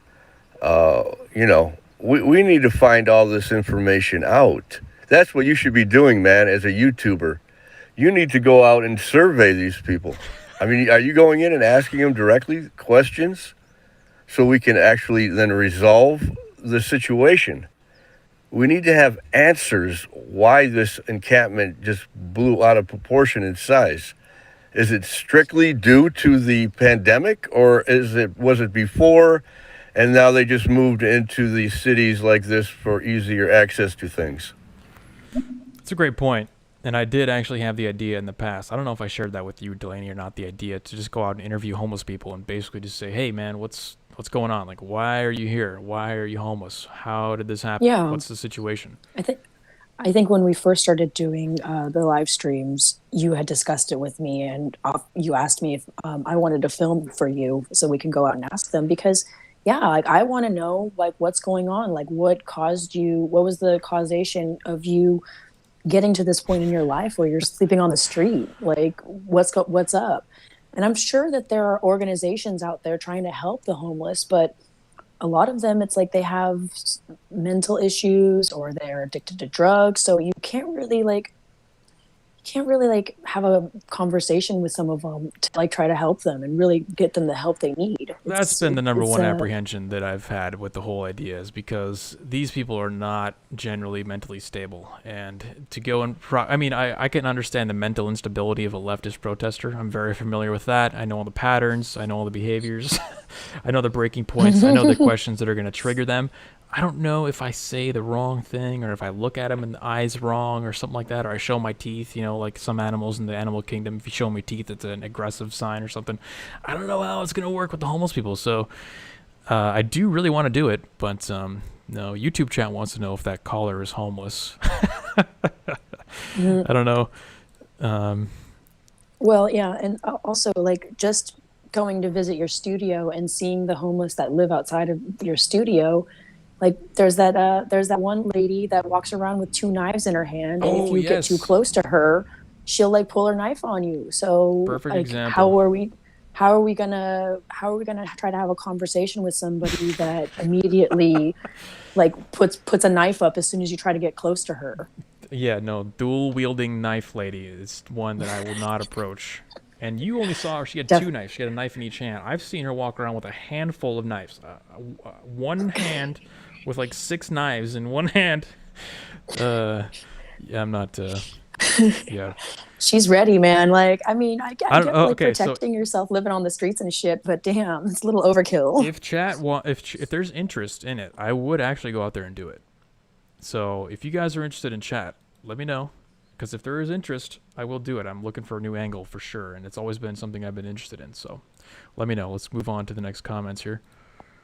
In other words, they not going to do nothing to them people. Most of the 85% of those people getting off. Now maybe 15% of them might be convicted. But most of them, if you look at the profile on some of them people, some of those people's parents were wealthy people. Some of them got bonded out. One lady went on vacation. In other words, they not gonna do nothing to them people. 85% of them getting off, and Joe Biden gonna rubber stamp it. He's not going to do nothing to those people. Yes. I mean, you're right, man. You couldn't be any truer. We've seen this happen. How many arrests have been in Portland? If you follow Andy No on Twitter, you see mugshots and stuff all the time. Hundreds and hundreds of people who almost always just get released the next day or the same night and then just go back out to protest. And he's right. A lot of them come from like upper middle class families. They have money. They get bailed out. And now they're eliminating cash bail, by the way, in a lot of places. So that's going to be a whole another discussion. But no, yeah, I mean, you're right, man. There's no consequences. That's the moral of the story. There is no consequences. Well, yeah, and aren't there like organizations and celebrities that donate to organizations to bail these people out anyways? So there's no like ramifications because they know they're going to get freaking bailed out by. Yeah, they'll know Kamala Harris will, post a fundraiser for bailing out all the Minneapolis rioters, right? Because that happened along with a lot of Hollywood celebrities and other leftist icons, individuals, putting together a fund to bail out people who are violently burning down a city. Imagine that. All right, we got the comments coming in here. Well, they were taking selfies. I mean, really, the thing that occurred at the Capitol, I wouldn't call it a riot. I mean, slightly, but it really wasn't that out of control. I mean, you're actually able to go into the Capitol building, but you're not able to access the locations or offices of the Congress.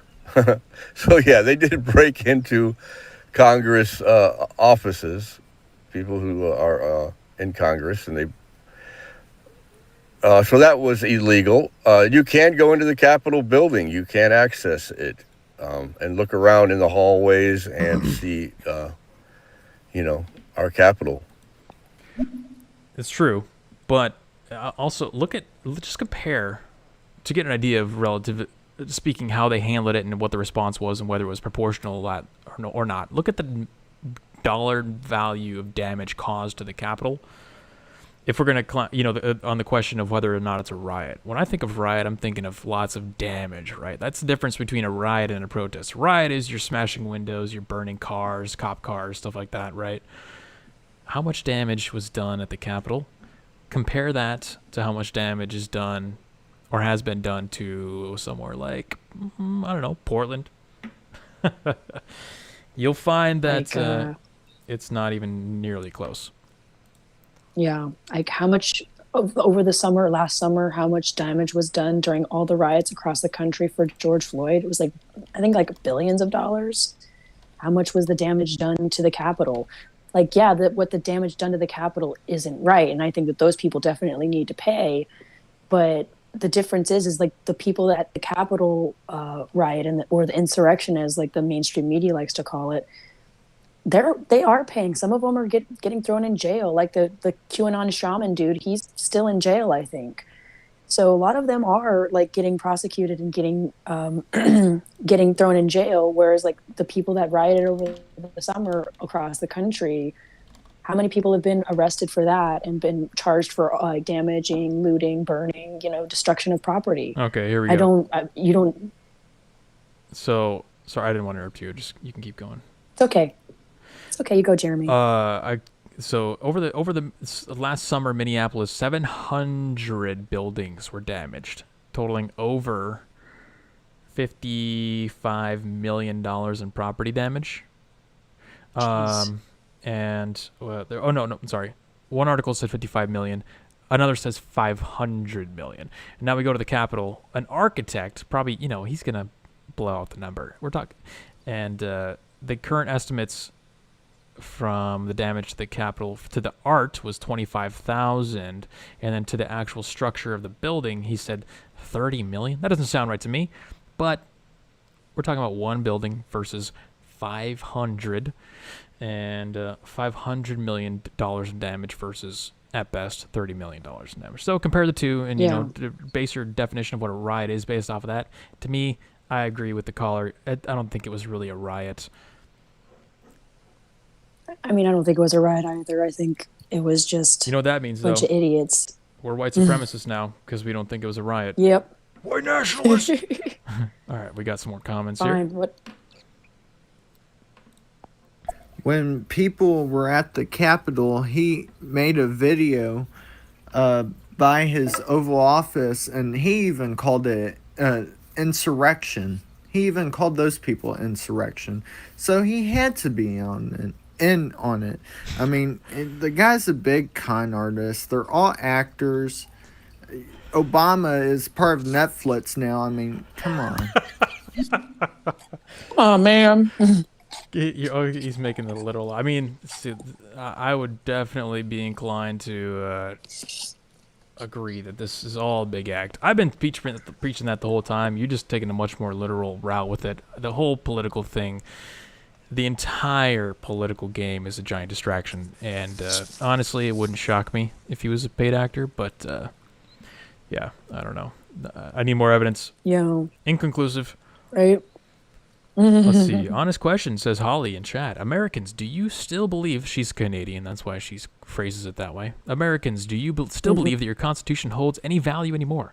It looks like it's eroded away so far. It doesn't have any weight in your government's decision making. I can answer that on behalf of all Americans. The answer is no. Constitution does not matter anymore.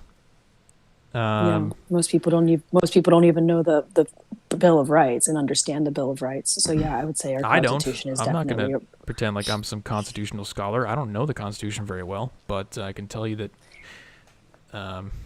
it's not being held to very closely. Yeah, definitely not.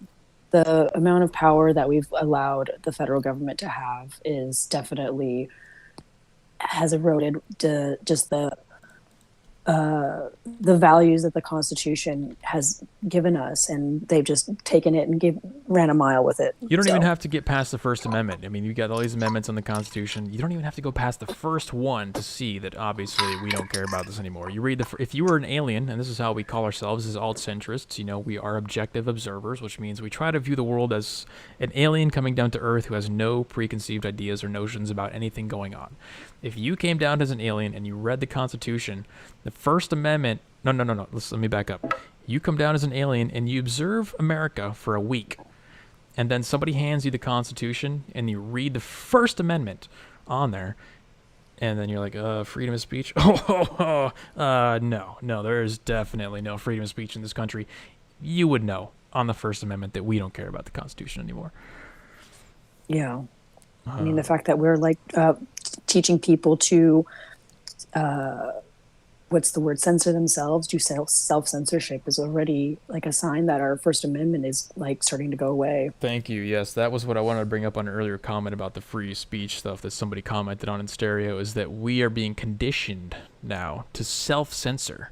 It doesn't even have to be an authority imposing consequences on you for saying the wrong thing. All they have to do is provide a couple examples, make an example out of a few people to put you into a fear mindset where you will not say what you think is the wrong thing. And that's more efficient because you're going to self-censor yourself to a more subjective, larger degree than it would be for them to just put it in writing and say, well, you can't say this. Well, your mind is a little more, open to the definition of what's questionable is bigger than something on a piece of paper, right? So you're going to self-censor yourself more than they could censor you by just writing it on that piece of paper. Because you're afraid to say the wrong thing. You don't know where the boundaries are. The boundaries are constantly moving. So, yeah, it's a very efficient method of controlling the people and removing free speech. Absolutely. Through telephone records, the FBI know every person that was in the vicinity of the Capitol. They know every person that was there through phone records. That's all you need. So they not looking for nobody. They already know who was there.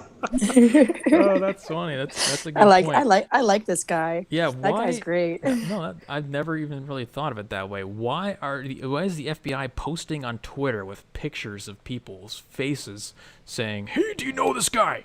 When they know they already, maybe they didn't have a phone, but who wouldn't have a phone?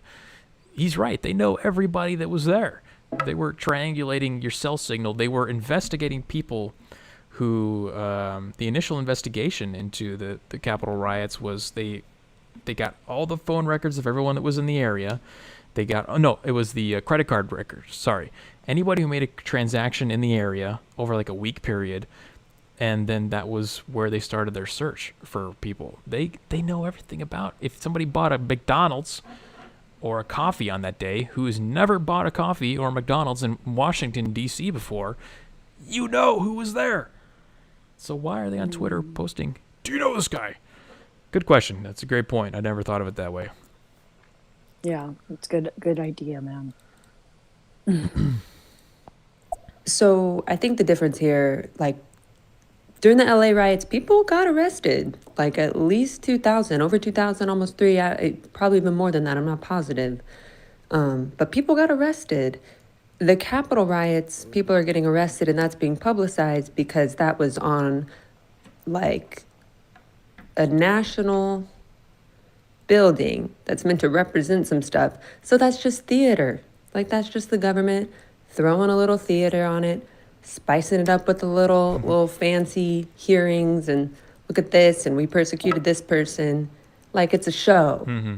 It's a show. Quick correction on there. I think there was a miscommunication on which LA protests we were talking about. The example that I was giving was one from like 3 days ago, where the police were trying to break up a riot, but they actually got pushed back from. I'm sorry, not a riot, a protest. I wasn't referring to the actual LA riots, but you are right. They arrested a lot of people at the LA riots, and man, do we miss those days when we could just get a gun and go on the roof of our shop and. The rooftop Koreans. Defend our property. Hell yeah. Where are the rooftop Koreans at? But I think Leah is correct in general. It's theater. But then doesn't that bring up the question? Doesn't that raise a question mark in your mind of like, are we really any better than someone like China or North Korea that would do the exact same thing? They do that kind of stuff for theater. They do public hangings and things like that to make sure that people stay in line. They have the proper fear in their heads. Again, going back to like the First Amendment, you self-censor yourself. We're doing stuff now. I mean, we should just arrest them and try them, not try to make a big spectacle out of them. But the question is, why do we need to make a spectacle out of it? Why do we need to make it theater? And my answer to that would be, we have to keep people engaged in the distraction. We can't keep people need to be distracted from trying to live productive lives, from trying to create families and be successful.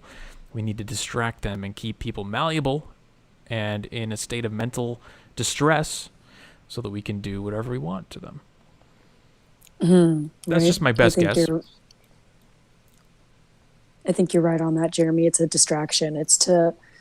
Because people, instead of focusing on taking care of their families, taking care of their business, working hard, they want to be distracted. They want to be distracted with this stuff because the Capitol, insurrection, whatever you want to call it, it literally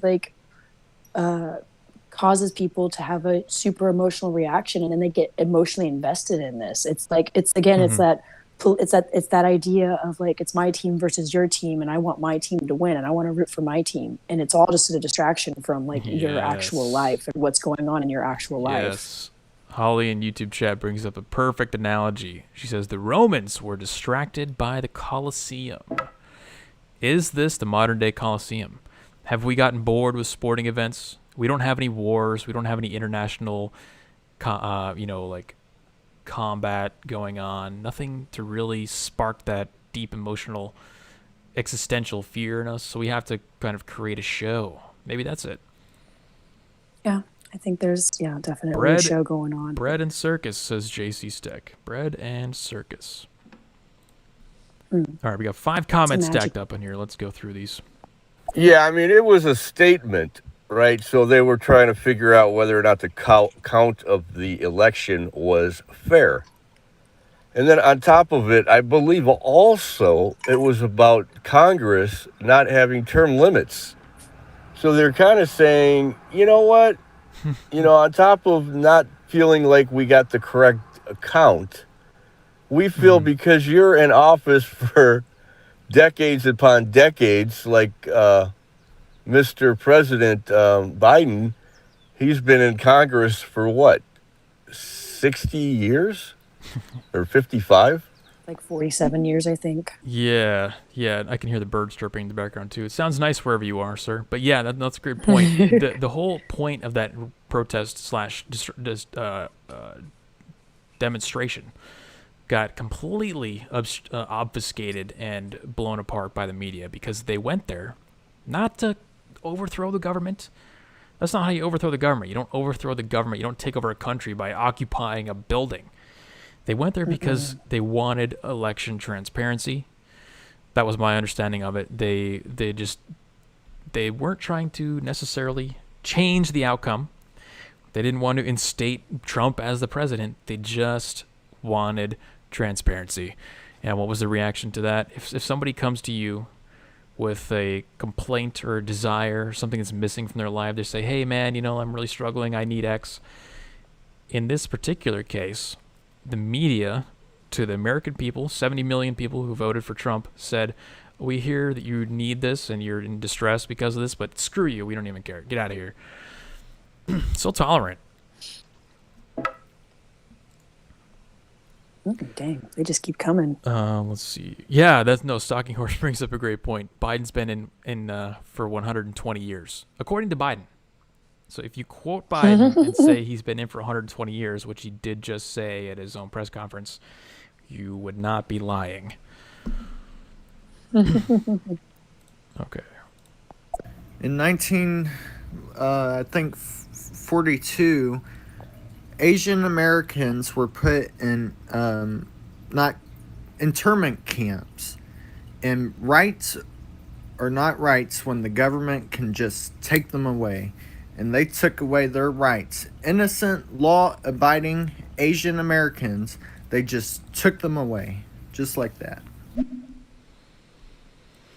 It is true, and I have to give a disclaimer on this. I'm too ignorant to know the details, but I don't know if everything remains the same in a state of war, which we were at. I'm not trying to justify this, and I admit my ignorance on this.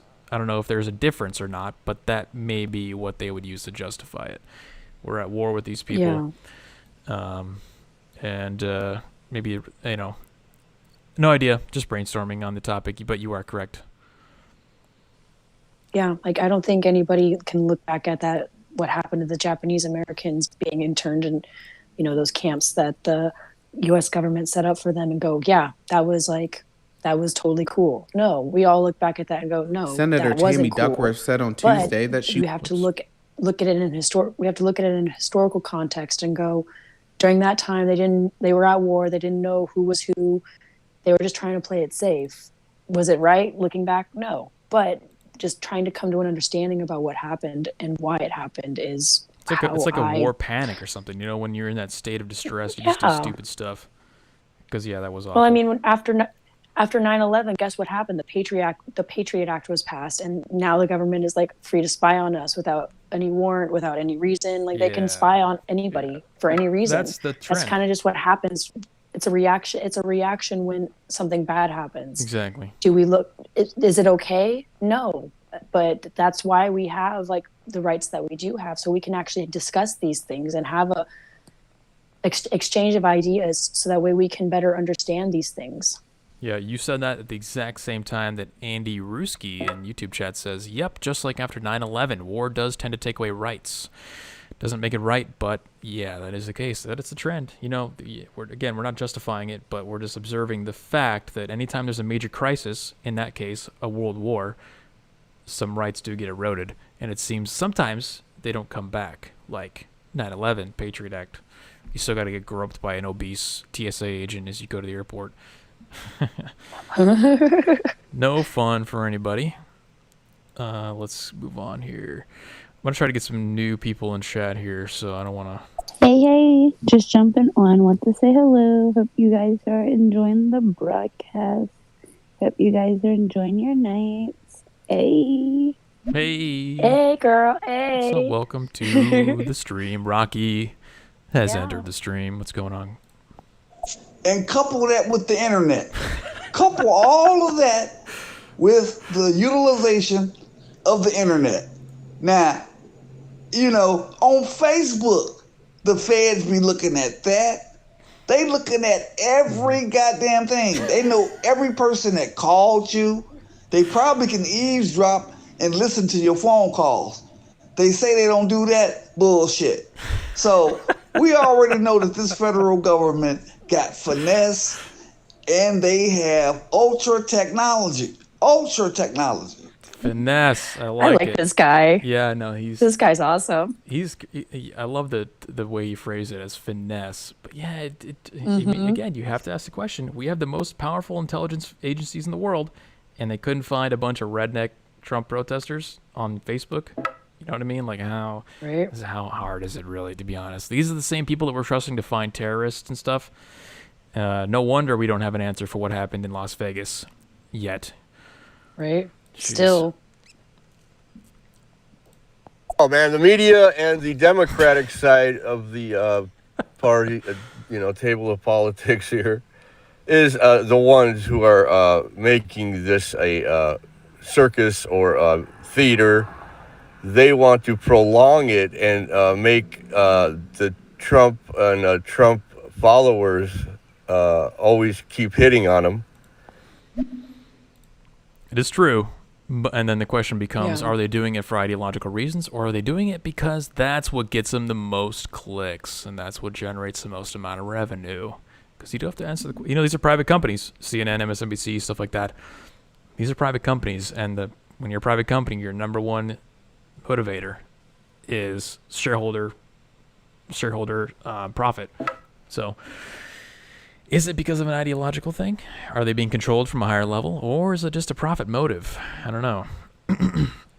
I think it's a combination of everything. Like, it's an ideology thing. It's for profit. It's for generating and getting the emotional reaction out of people. It's all of the above, Jeremy. Yeah, Matt says in YouTube chat, we're in a non-kinetic war. You're absolutely correct. We're being assaulted from all angles. Cyber, we're getting all of our private information stolen. We're getting our intellectual property stolen. We're getting our infrastructure breached, and their persistent threats are being set in place. We're having drugs being sent across the border, sent directly through commerce from China via fentanyl. Ideological warfare. Chinese outlets and media companies are encouraging and spreading these destructive ideas, like, name any idea under leftism, really. Racism, white supremacy, white privilege, transgenderism, Sexism. sexual degeneracy, sexism, all that stuff. It's all warfare. It's all warfare. Mm-hmm. And if you were paying attention to the Chinese delegation when they came to Anchorage, Alaska, they gave it away. They kind of gave away that they knew that this is what was happening, and this is what they wanted, because they specifically dogged on America when they said, "Oh, you have a Black Lives Matter problem in your country. You're racist. You have problem in your own country." They know that we're under heavy duress from all these retarded problems, and they're taking full advantage of it. So, Absolutely, yeah. let's see. Okay, I was just going through the YouTube chat, sir. Man, you don't like fat people? No, Andy, I don't like fat people very much. Trump knew that the Republicans and the Democrats wanted his ass out of office. Both parties wanted him out of office. Lindsey Graham, he was flip-flopping, but Lindsey Graham wanted Trump ass out of office. Mitch McConnell didn't want him in there. And then check this out. Donald Trump is from Manhattan. What is New York City? New York City is a Democratic city. Mm-hmm. Donald Trump gave money to the Democratic Party. So when in the hell did Donald Trump become a Republican? Come on. Come on, man. Come on, man. Yeah, no, you're right. Absolutely correct in all of your assessments there, sir.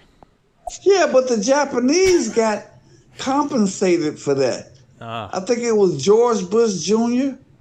They gave each one of them $20,000 that was held in that camp. Yeah, they gave them $20,000. in compensation money for being held in those camps. So they were compensated. It was the Japanese. True, but do you think that they really needed that compensation, or would they have kind of bounced back anyway? I guess that'd be the I question mean, that I they would did raise there. bounce back. And that's kind of, I mean, there's an angle there you can play with the whole, oh, we were enslaved 200 years ago. Okay, the Japanese people were ripped away from their homes and their businesses and put in internment camps 60 years ago. Man, it's 80 years ago now, Jesus. Yeah, I was going to say, it's like 80. And they bounce back just fine. I mean, Asians make more than white people on average. Last time I checked, so they bounce back just fine. Mm-hmm. All right, let's go through here. Well, I think. There was. Sorry, go ahead. Whoops. I was like, I think they bounced back because they didn't let that event kind of stop them from moving forward and progressing and taking care of their family and starting businesses and running They have stuff. superior Like, culture. That's what it really is. Their culture is vastly superior to even like white European culture. They're very hard work oriented, disciplined, stuff like that. Dari says education based as well. yes, very heavy on the education. So I think they had a natural cultural advantage there. Dari says in chat, how about Jewish people? Yeah, I mean, there's another great example. They bounce back quite well as well. I mean, I'm sure, I know in America, Jewish people have higher IQs on average. They have higher earnings than white people as well. So, yeah, there's a lot to be said about the effects of those kind of actions on people long term, and whether or not it's legitimate to keep claiming that you're held back because of your ancestors being enslaved 200 years ago. All right, comments are flying in. We got to plow through these. I'm going to skip some from the regulars because I want to get to some of the new people. So, I bet the government is working through this app right now to record all our chats. Well, I think China. We've been. I was going to say we've already been like blacklisted by the government. So yeah, we're on lists. I'm on some list I somewhere. expect myself to be on a list.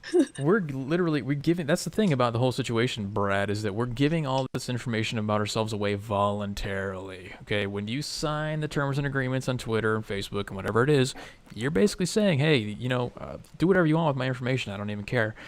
And then there's a question of who really owns these apps, who's collecting this data.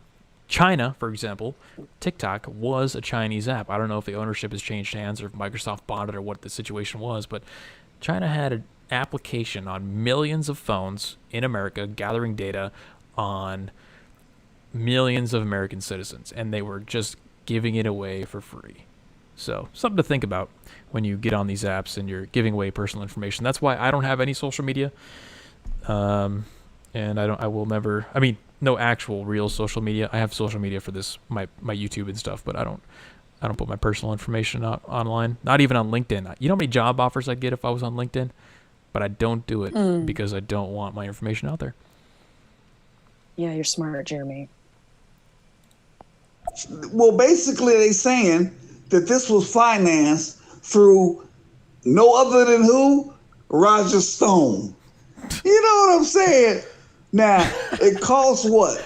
All those protesters, the homeless ones, they got paid about, it was the overall payment for going into the Capitol was $2.1 million.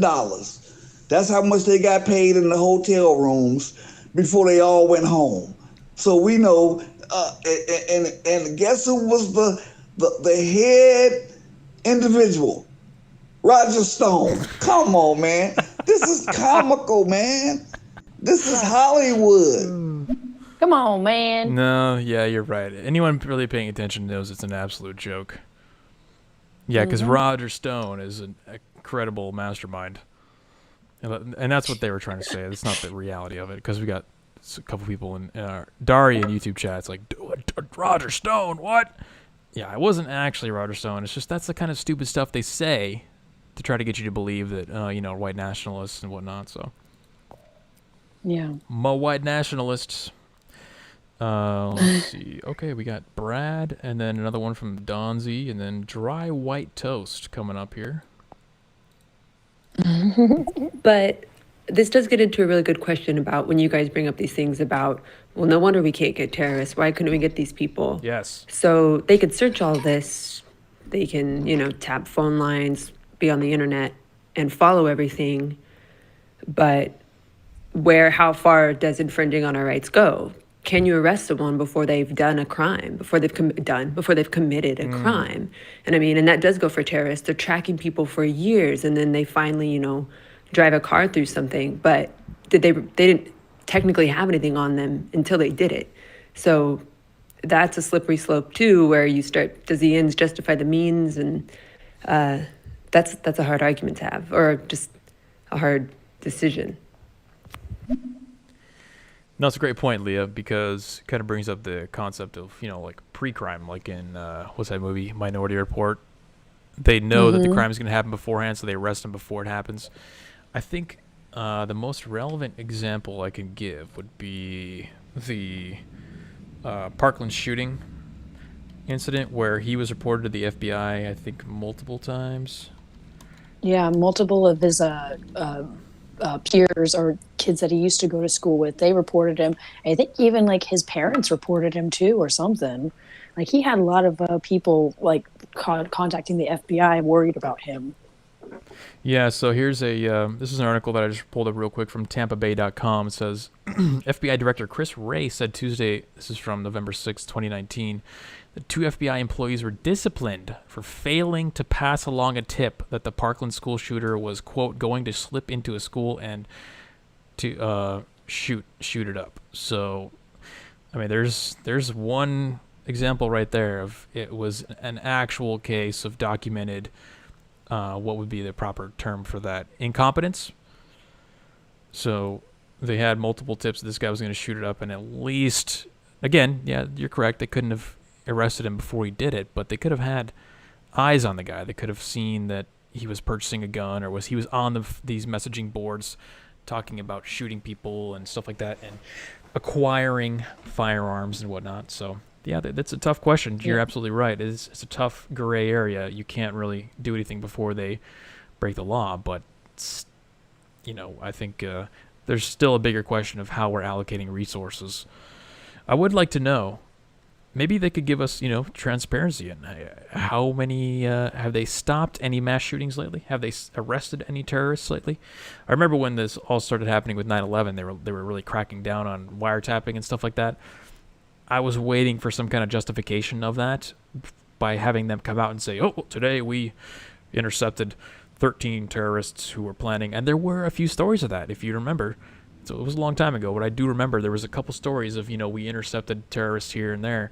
But they're not really doing that anymore. You don't hear stories about how they're being proactive, and maybe that's leading to a lot of the distrust in these organizations. Because if you heard stories every now and then of, hey, the FBI found this guy with 80,000 firearms and pipe bombs and stuff, you'd be like, oh, okay, yeah, no, the FBI is doing its job. But we don't have that, so, yeah. Yeah. Let's see here. Let me hop over to YouTube chat. The government actually thinks we are that stupid. It's really pathetic. Well, that's the problem. I think most of us are actually that stupid. Not you guys. Anyone listening to this is clearly a genius. You're way several deviations above the average IQ for sure. But I think people getting reported / flagged should be taken seriously, but to say they aren't doing their job seems off. Yeah, you're right, Andy Risky. It's a little disgenerous of me to say the FBI is not doing their job. But again, that goes back to what I was saying with the examples of just tell us what you're doing. Give us some transparency. All we see is you posting pictures of people's faces on Twitter and saying, have you seen this man? It kind of makes it seem like we're not really under the purview of the most powerful intelligence agencies on the planet anymore. That's all I'm saying. Yeah. All right. Jumping ahead here. Right. So the left and the Democratic side wants to see and hear more of it, and it just gives them more to rattle their cage to make them feel like they were correct. Yes, that's true. And there's there's a interesting phenomenon that we're actually happening right now. Not to go 180 on the topics, but it goes directly with what he's saying. Is the media will twist anything, even in the past history that we've already experienced. They will twist it in a way that rewrites it. For example, COVID lab leak theory. Guys like Brett Weinstein were calling out the COVID lab leak months and months and months ago. And they've been trying, the mainstream media, I mean, they've been trying to cover it up ever since then. And now they're approaching it in a manner where they're trying to make those people who were predicting it in the past look like just crazy people who were randomly right? They're not actually experts in biology, which Brett Weinstein is and his wife are. They're making them look like crazy people who just happened to be right. So it's a kind of a frightening phenomenon that we're seeing in the media there. Yeah. Well, the media, like we said, the media, they want to keep people on the hook. And the best way to keep people on the hook is not by spreading good news or correct news. It's by spreading, despair and anger and hate and sometimes even lies mixed in there. Or then they'll come back later and say that it was misinformation or whatever. But that's the new once one. You let it out, it's like trying to put toothpaste back in the tube. Once it's out, you can't put it back in. Everything's misinformation these days. Yeah, but that's a great point, and it makes me wonder, what if they're just trying to extend the COVID thing for as long as possible until they're forced to accept the lab leak theory, because they just want to milk it for all it's worth, and they know that they can pump the fear off the COVID stuff for like 2 years maybe, and then once people actually realize the evidence piles up that it was a lab leak from Wuhan, then they'll transition to that, and then they'll pump that fear. Oh, there's labs everywhere, and what's happening? Is there going to be biological warfare? They're going to pump the biological warfare angle for like 2 years, They just pump you full of fear at every possible chance they can get. Yeah, like I said, they want to keep you on the hook, and once you wake up and realize that it's all just like a fishing game, you're not going to want to play anymore. And that's what they don't want. Variance. For people for people who don't understand that it's a game, that it's a show, they just keep watching and thinking that it's going to be a different outcome or there's going to be something new. And it's like, no, like this is part of it. They just want to keep you ginned up and keep you angry. So that way it's easier to manipulate you. Yeah, Holly and YouTube chat brought up a great point. The newest iteration on the COVID fear factor pumping is the variance, right? And the numbers were looking good for a while, right? So they had to come up with a new angle on the story, and that new angle is the variance, new variance. Also, I heard about Ebola in Portland or Washington or something like that. That could be fun. Ooh, yay!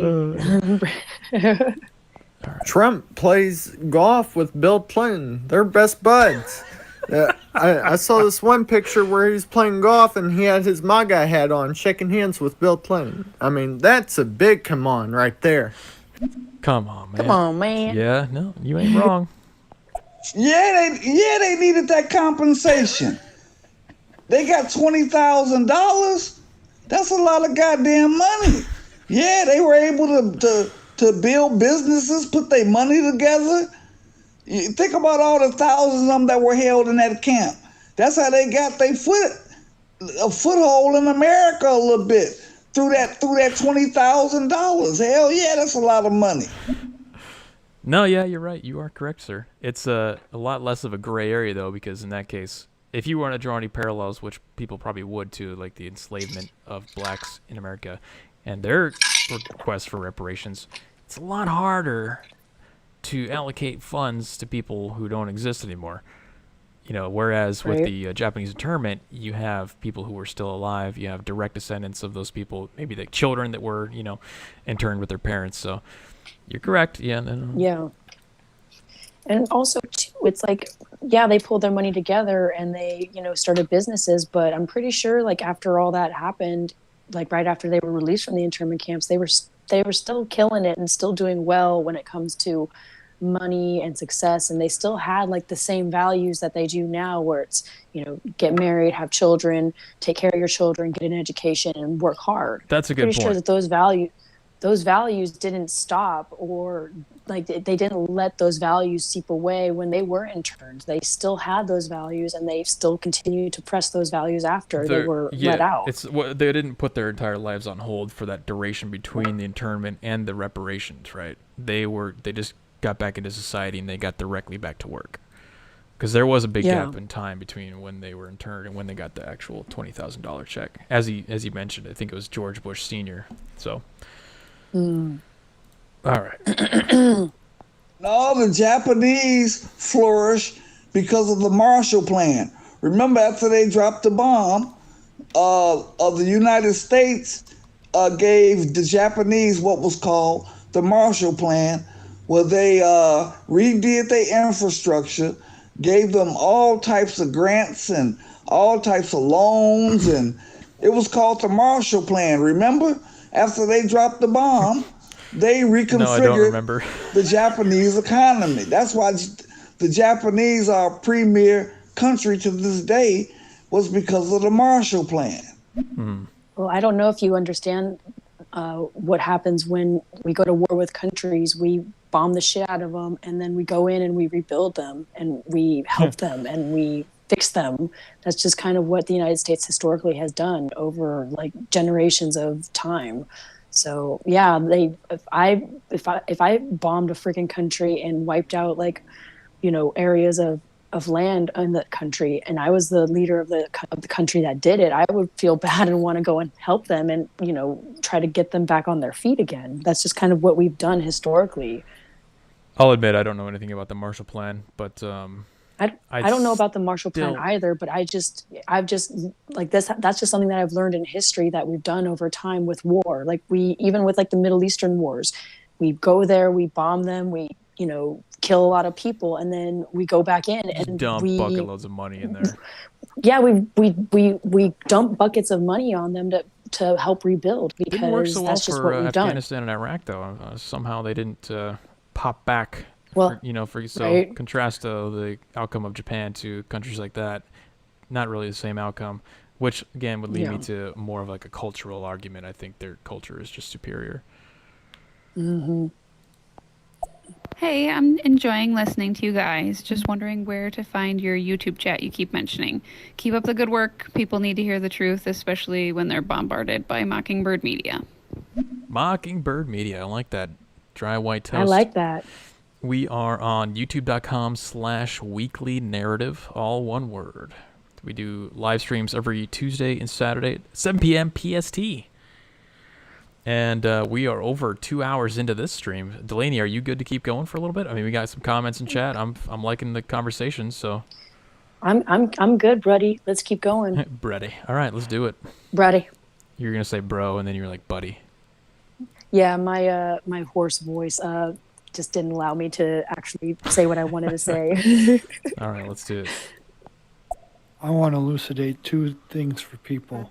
One is Dwayne Dixon, who was a professor at UNC, was chasing James Fields to his car and in his car with a rifle. He's a communist Antifa member, part of Redneck Revolt. And the police had funneled both sides together on purpose. It was all meant to create a huge problem. Then there's the fact that Lindsey Graham was one of the main disseminators of the Steele dossier. Him and John McCain took that all around Washington, D.C., into all the news outlets and all that. So that guy's right. The Republicans absolutely hated Trump. Yep. They hated him so much to spread lies about him, which the Steele dossier was a huge lie. Oh, yeah, absolutely. And just for anyone listening who doesn't know that reference, he's referring to James Fields. That was the guy that drove the car into the crowd at Charlottesville. And that Charlottesville thing is a giant rabbit hole. If you really want to go down into that, you can find some shocking information.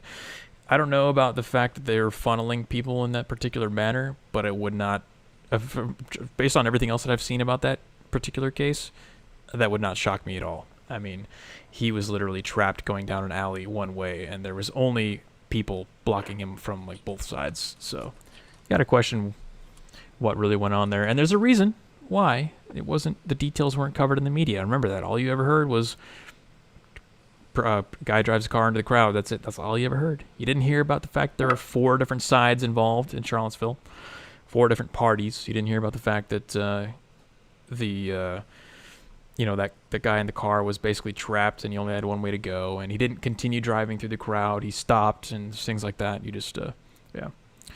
We don't want to talk about that kind of stuff because. So these encampments in our cities, these tent cities, I'm sorry. I mean, for all we know, they could be just a huge amount of illegal people that are in the United States illegally. I mean, if anybody truly knows the amount of illegal people in this country, it's just unbelievable. Well, see, they don't have to. Those illegals, they don't have to go in homeless encampments because they've already got. This is the thing. When they come across the border, and I've lived in Arizona for like 20 years, so I've gotten the up-close personal view of this kind of stuff through local news and stuff for 20 years. They have infrastructure for those people that they traffic across the border. They have drop houses where there's 80 people, 100 people living in one single house. It's just a staging area for getting transported to other places. They have places where they sleep, dozens of people in one particular spot that are all working in agricultural industries or whatever it is. If there's anyone living in a homeless encampment, I mean, I've seen a lot of them right around here in Sacramento because I drive by homeless encampments all the time here. Very rarely do I see people who look like Mexicans, like actual, like Mexican. So I think there probably is a lot of homeless that are Mexican, but I don't think those make up a sizable population of the homeless people in these camps. I think they're just generally mentally ill people. Yeah, I think like there is probably a lot of illegal sprinkled into the homeless encampments because I have seen like people go into the encampments and like try to talk to the people, and some of the people that are willing to talk, some of them are illegals, but I think the vast majority of them are just mentally ill Americans that don't have the mental fortitude to be able to hold a job, buy a house, like get in a house, get into a decent housing situation, and then also because they're medically ill, they're self-medicating with like drugs or alcohol or whatever it may be. You don't have to go that far. They can't even hold a job at McDonald's. Right? They're not. People don't realize this. It's not even really controversial. It's just a true statement, but it's hard to listen to when you hear it because nobody's ever told you before. But there is a certain percentage of the population of America that is not and will not ever be economically viable. They will never contribute to the system. They will never hold a job. They will never be successful. Sorry, that's just the case. There's a certain percentage who, no matter how much effort and time and resources you put into it, you'll never fix their situation. So I think, if we acknowledge that, we can start to make some real progress on the situation, but we don't want to acknowledge that. We want to play this game where we pretend where if we just give this person a house, everything will be solved. And the problem in California is, we just have housing shortage. There's no housing. A lot of these people there's tons don't even of want housing. to be in a house. There are so many freaking houses and so many houses being built and apartment buildings being built in Sacramento, California. Because for the listeners on stereo, maybe for the listeners on YouTube that are new, we are based in Sacramento, so we're literally seeing like everything that they're trying to tell us that there's not enough housing for them. That's not true. There's tons. There's so many vacant apartment buildings. There's so many vacant houses. It's just they don't want to utilize the resources that they've been given to get themselves in these places. There's fun documentaries you can watch. I think there's one called The Right to Fail. If you want a fun documentary to watch, very enlightening this weekend, go look up the documentary called The Right to Fail. It's about trying to get mentally ill people out of healthcare facilities and into homes. And it has very predictable outcomes. It gives you a good insight into the industry of homelessness. And it is an industry. Make no mistake about it. Oh, yeah. The Right to Fail. Go check that out. Not now. I'll definitely check that out.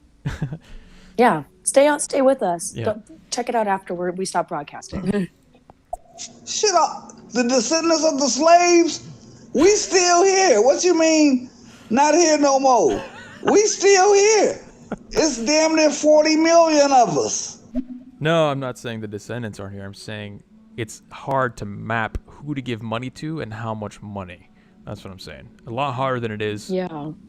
to give money to people who experienced directly the internment. That's all. Yeah, like there are people still alive that were in the internment camps that can tell you their history and what happened. You don't have like your great grandma or whoever it is that is still alive. Yeah, she might have gone through segregation and like Jim Crow era stuff, but she was never enslaved. Like that, those long times ancestors are long dead. So that's what we were trying to say. We're not saying like there's no descendants of slaves in America. Of course there are, but like who do we give the money to? Like what about people who, you know, are mixed race and, you know, or whatever? Or what about all the white slaves in America? Do they get money? Like because there were white slaves in America as well. It's just trying to allocate the funds. Nobody wants to talk about and that. who gets what. Yeah, like it's just who gets the funds is really the question. Right. Whereas like with the Japanese internment, it happened, 70, 80 years ago. So it's kind of easy to figure out like who is a descendant of somebody that had to be in the Japanese internment. All right, man. I like this. We're juggling like 4 different topics at once. This is really right. It's we were supposed to talk about something else, but like once we, I don't know, maybe I love once we get just the through all natural these flow of the comments. conversation. You know. Mm-hmm. My brain is going full like 3,000 RPMs right now. I love it. When they came out of the internment camps, they lost everything. Everything. Their house, their car, they lost everything. I mean, I read like the whole Wikipedia on it. Well, it's from Wikipedia, so it must be true. Yeah. No, I mean, yeah, I get what you're saying. And you're right. A lot of them, they had their entire lives destroyed. But that's exactly my point. They had their lives destroyed, and they bounced back. Yep. And they didn't blame anybody or any kind of like outside force and ask them with a handout like, hey, give us stuff. It was like, okay, well, we lost everything. We are still going to prosper. We're still going to do something with our lives. We're not going to let it stop us from getting married, having children, raising our family, getting an education. So, yeah. Let's see here. Well, I'm not sure if the Japanese culture is superior, but they're definitely more of a military government mindset. So if you don't do something that they feel that you should be doing, then you are disgraced. So after World War II, the government said to the United States, we realize we're not capable of beating you militarily, so we will beat you economically. And so what the government did is put tons of money into research and development of every sort of product that they created and sent abroad, exported. So anybody who didn't do what they said and produce a better product than what's out there now probably were either killed or disgraced, and they killed themselves anyway. Yeah, see, that brings up a great point, because war doesn't have to be tanks and airplanes and bombs, which is exactly the point that I would make right now with us in China. Somebody in chat mentioned earlier, we're already in a non-kinetic war, and that's where we are right now. We're in a non-kinetic war with China. And if you ask a leftist, they'll probably say we're in a war with Russia, but, anytime in the last 4 years, anything that's gone wrong in this entire country was blamed on Russia, but it never really manifested in any real way. Yeah. Let's see here. I've seen a shoeless person in scrums with pamphlet in hand while walking my dog, says Anthony in chat. I've been turned down for giving food to the homeless. Yeah, there was a funny story. Bill from All Minus One, we were on his live stream the other day, and he was talking about, was that Bill? No, it was Tank. Yeah, it was Tank, his producer. He had some leftover food from his restaurant. He went out to give the rice to the homeless guy, and the homeless guy was like, dude, just white rice? I don't want that. Does it got any like sauce on it? Like any chicken in there? I don't want that. And I brought up the point that the homeless I had people trash talking me on YouTube, homeless people trash talking me on my YouTube comments because they have smartphones. So you got to ask yourself how hard are their lives really if they're walking around with smartphones and stuff compared to, you know, a poor person in, like,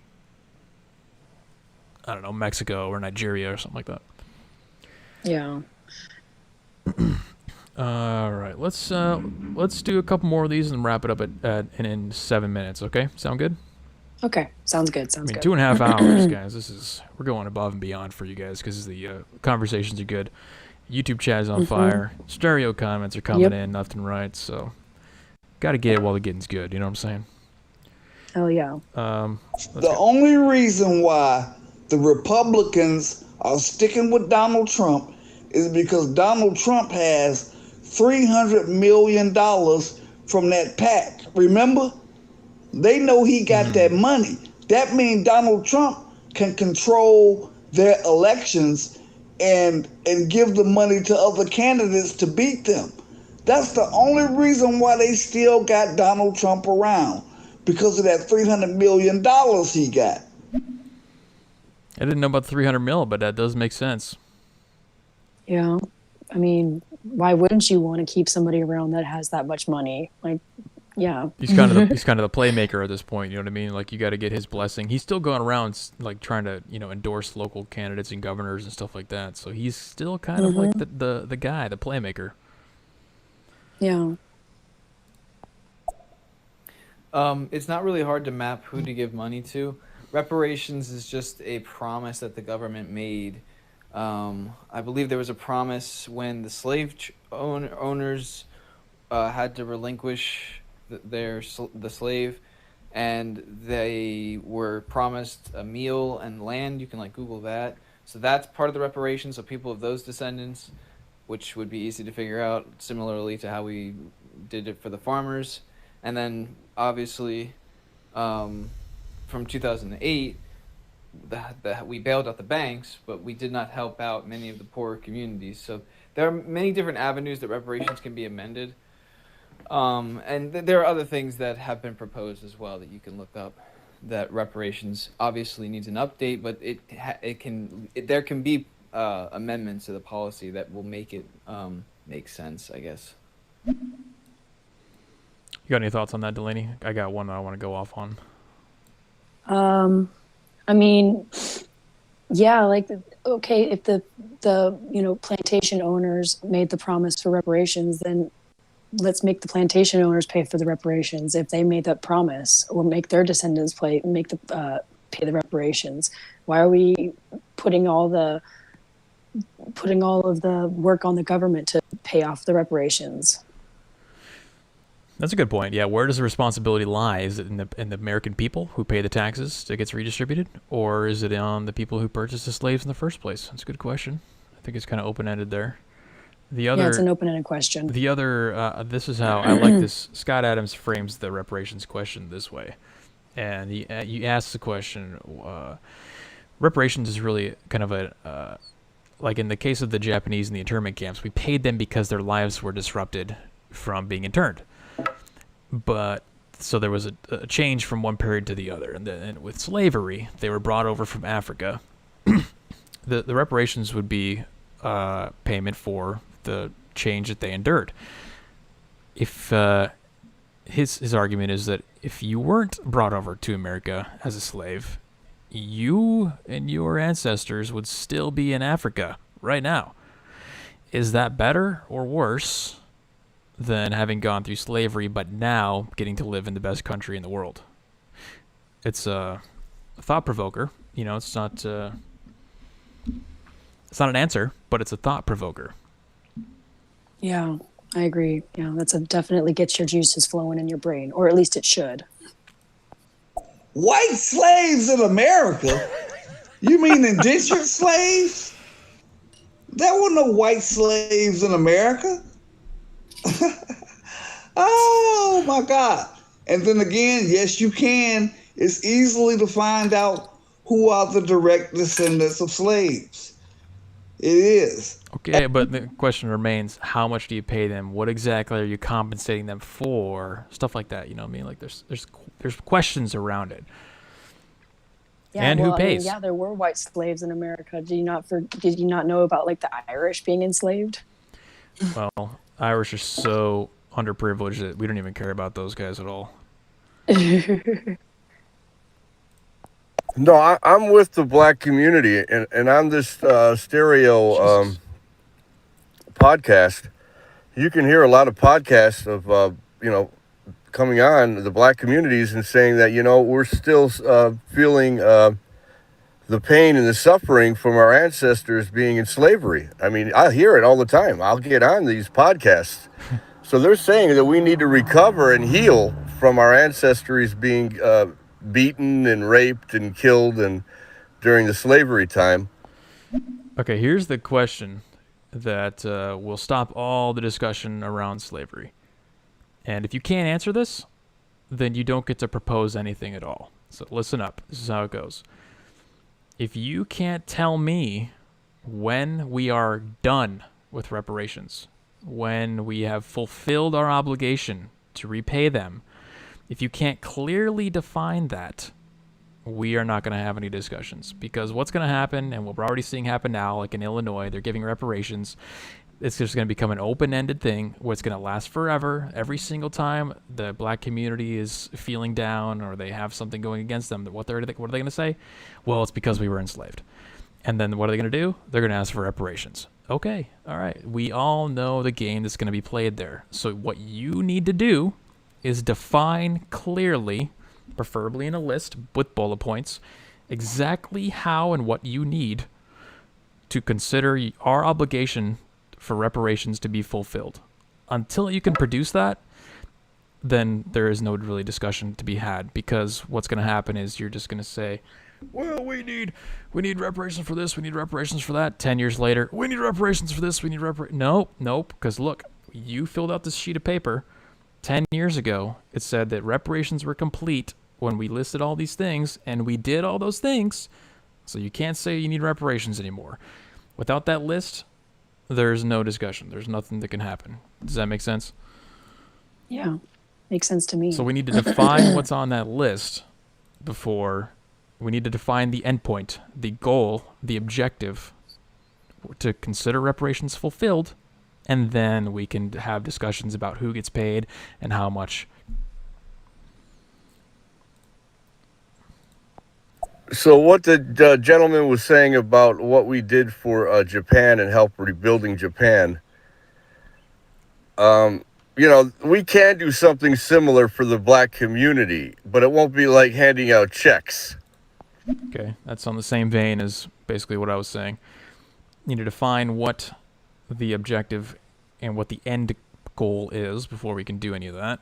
So all those that were involved in the slave trade, the transatlantic slave trade, began with Portugal and Spain. Portugal started in the 1400s. Spain came in the early 1500s. It was then France, and it was England, and then the United States, the last, in 1776. All right, we're wrapping up the show, so we're gonna blow through these comments a little quicker. Sorry about that. So I believe that Spain, Portugal. Okay. Hey, come down to Houston, Texas. We're the most diverse city in the country, and we all get along here, man. We love everyone. I'm here. Houston bound, baby. Just come down Houston, Texas. I went there a couple times last year, and I'll probably be moving there this year. So. Yep, he's getting out of California. I've had enough of the California. The only thing is that that thought-provoking point that you had was good, but it still puts into question, why do you deserve to live here? You know, if somebody else got here because they were a slave, and then that means that they don't deserve reparations for being a slave because they get to have citizenship. Why is it that people who are born citizens just get that, without the generational impoverishment? Or what I mean is, they live in a lower quartile relative to people who were Westerners. who were not slaves generationally. That's true. I'll let you answer first, Laney, if you got anything. If you don't, that's fine. I was just curious. Yeah, I don't really have anything on that, not gonna lie. So here's the thing with that argument, is that it's based off of some myth that life is fair. Life is not fair. This is a problem that a lot of leftists have. This is actually what's really a lot of their policies and their ideologies based off of, is some kind of utopia where everything is fair. There's always somebody to compare to who's going to be below you. And you could always, until the end of time, make the justification for, well, there's somebody below me, and so why do I get this when that person doesn't have that? And unfortunately, we have to come to a collective realization that life is not fair, and that's just one of those realities. I mean, we still live in nature, okay? We can't forget that. Society, we have this nice facade of society where we have roads and electricity and governments and IRS and stuff like that. But you need to keep in mind that we do live in nature. We live in a world where newborn calves can be born and then ripped apart by coyotes 2 seconds after they leave their mother's womb. This isn't a fair world, okay? If you go YouTube a video of wildebeest getting his testicles ripped apart while he's still alive by a tiger, that's not fair. Why does it happen? It's because life's not fair. Nature's not fair. The world's not fair. And that's just a harsh reality that we need to come to realize. That life is not fair. Some of us will have an inherent advantage over others. And there will always be inherent advantages over others. And there will always be inherent disadvantages. And there's nothing you could do systematically from a government perspective to fix those or to correct those. And that's where communism, socialism, all comes from. The idea and the belief that you can make life fair through centralizing power in the government. That's not possible. It's not going to work. Yeah, Andy in the chat, in our YouTube chat, says, Grandma used to say, the only place you'll find fair is in the dictionary. That's a great point. I think it's a very good point, because it's true. And that's something that my 5th grade teacher taught me. She's like, life's not fair. The sooner you realize it, the better off you'll be. There's just things that are going to happen that aren't fair, and it's just how you react to them and how you handle them is the real gist of the story. It's not sitting there complaining about it. It's about okay, yeah, it's not fair. What I'm going to do about it, this unfair world that we live in. Yeah, no matter where you are on the totem pole, there's always something you can point to and say there's not fair. I could sit around and say something's not fair, but I'd choose to rather spend my time advancing my own situation. And I think if everyone had that mindset, we'd all be a little bit better off. Osis brings up an interesting point in chat. I wasn't aware of this. He said, don't forget we also gave the slaves their option to go back to Africa. They called it Liberia. The ex-slaves promptly enslaved the Africans there. Yeah, speaking of the whole totem pole, and there's always something to complain about, if you want to really talk about fairness, there are still slaves in Africa. So if you care about slaves and slavery, you might want to direct your attention to Africa. Right. All right. Oh, Jesus Christ. We got 8 comments. Okay, I'm going to blow through these only from new people. Sorry, guys. We're wrapping up the show. Only new comments. The total cost of the total. The discussion of the definition of whether or not we give reparations is the fact that when we're in tandem together, if we use taxation strategically to help people who are in a lower quartile or who are disadvantaged, to bring them up, it will benefit us in return. It's some economic principle. I can't remember what it's called. But yeah, it's best that we do help those who are disadvantaged.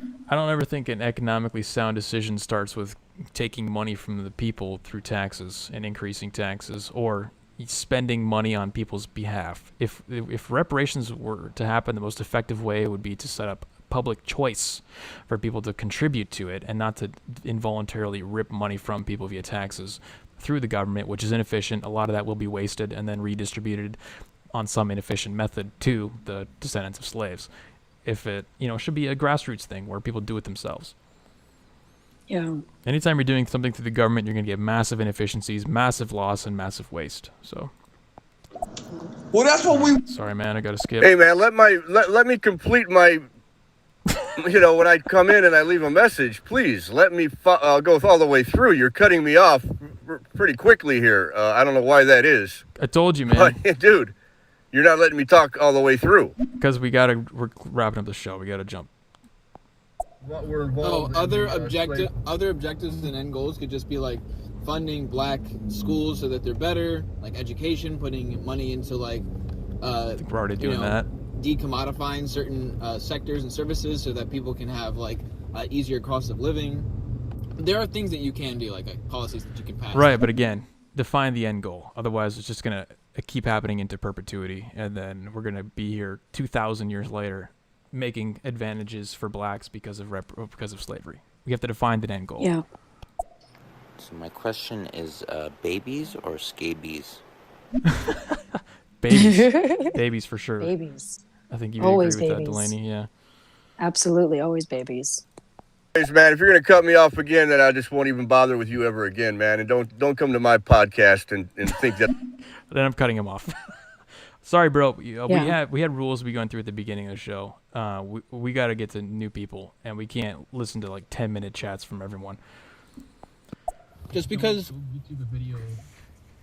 coyotes can be killed in a cruel world, as humans, we're different than animals. We have like critical thinking processes, and so we can wish into ourselves a better world through policy making, smart, clever policy making, and see how his response was? We can wish for a better world through bigger government.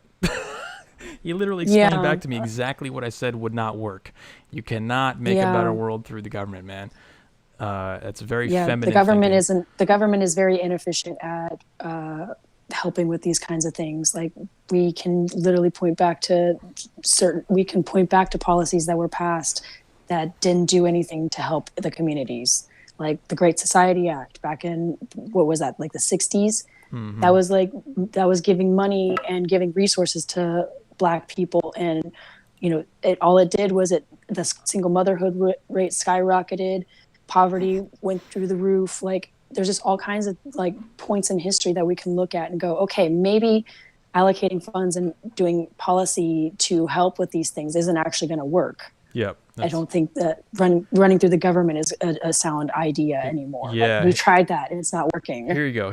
If you want to propose that we want to make things better through the government, you first have to give me a progress report on how previous programs have worked. So tell me why Black single parenthood rate went from less than white people in like the 1920s. They had lower single parenthood rate than white people did.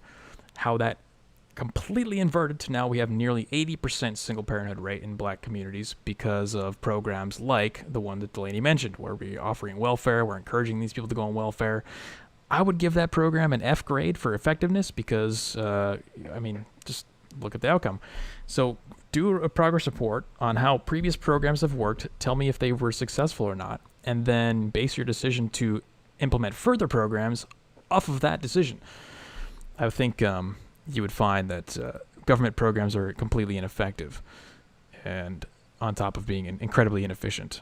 And they violate the non-aggression principle by enforcing via gunpoint, taking funds from people via taxes and redistributing them based on. So you have to, there's also an implied use of force involved with your solution, because the government has to take my money via gunpoint to redistribute it. I don't think any solution that's based on holding someone at gunpoint is really valid. But that's maybe just a libertarian in me,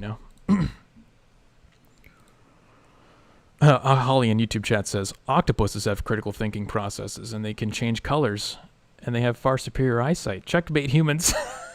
All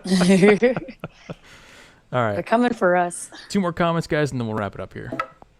Or 3. Okay. Just because somebody says that Africa still enslaves people doesn't mean that the way that America handled the use of other people's labor was in any ethical way good. That's true, but again, define the end goal for me. Define when we can say reparations are complete. But wasn't it one of the founding fathers that said government is a necessary evil? What do you think of that? Yes, government is a necessary evil. at a very minimal level, government can function. Federal government's role is to protect the country. That's it. Everything else is handled by the states and the individual local governments. Okay, you can't keep going to the federal government and saying, "Hey, fix my problem, please." That's not what the federal government's role is. The federal government's role is to manage our military, and that's it. We've extended their powers through the years with all these extemporaneous functions that just increases our inefficiency in operating as a country.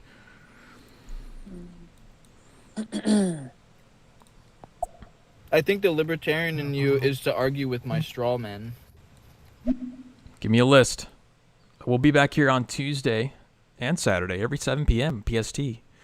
If you come up with a list of when you can define reparations have been completed, I'm more than willing to have a discussion on how we can pay money out to those people. But unless we have an end goal in mind, I don't know of any professional environment where you go into a project without the end goal completely defined first, and then you're just like, hey, let's just, you can't even start a project without an end goal in mind. There's no professional environment where you would ever just say, we need this.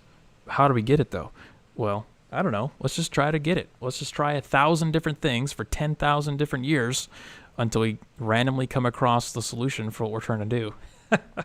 Yeah, you don't walk into a construction zone when you're trying to build a house without a plan, without architectural plan, an engineering plan, and a budget. Like how are you supposed to build up these things without any kind of goals or without any kind of budget in mind, and how to carry out these There's things. the analogy I'm looking for, yes.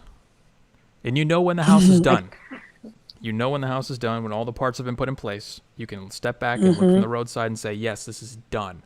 We need to be able to do that with reparations. We need to be able to say, yes, this is done because we've put the doors in, we put the windows in, the roof is on, it's got electricity, it's got plumbing. If you can't do that for reparations, then we're just going to be doing it into a perpetuity. Whew. Oh man, that was 2 hours and 45 minutes there, folks. Good conversations. I'm sorry I had to cut some of you guys off, but we get a little off topic. Yeah. We don't want to go into history lessons, and we're trying to emphasize people that disagree with us. That's one of our unwritten rules here, but we do try to mention those at the beginning of the stream. We do this every Tuesday and Saturday, 7 p.m. PST at youtube.com/weeklynarrative. If you guys are interested in watching, you can do there. And if you're on YouTube and you want to contribute to the voice chat, download Stereo and follow me. It's at Weekly Narrative, all one word. You can listen to the podcast version of this on Stitcher, Google, and iTunes. So, any last words from you, Delaney? I appreciate everybody that contributed in Stereo, even the people that disagreed, and that guy that we had to cut off. Like, it's nothing personal, dude. But when you try to tell us how to run our show, this is our platform, like that's what, is the kind of the main problem. It's like we're not going to go on your show and tell you how to run your show. So yeah, just have a little bit more respect for that a little bit. But otherwise, thanks everybody. Appreciate you guys. All right, guys. Appreciate it. We'll see you next time on the Weekly Narrative here on Tuesday. Have a great weekend. Yep. Bye, everybody.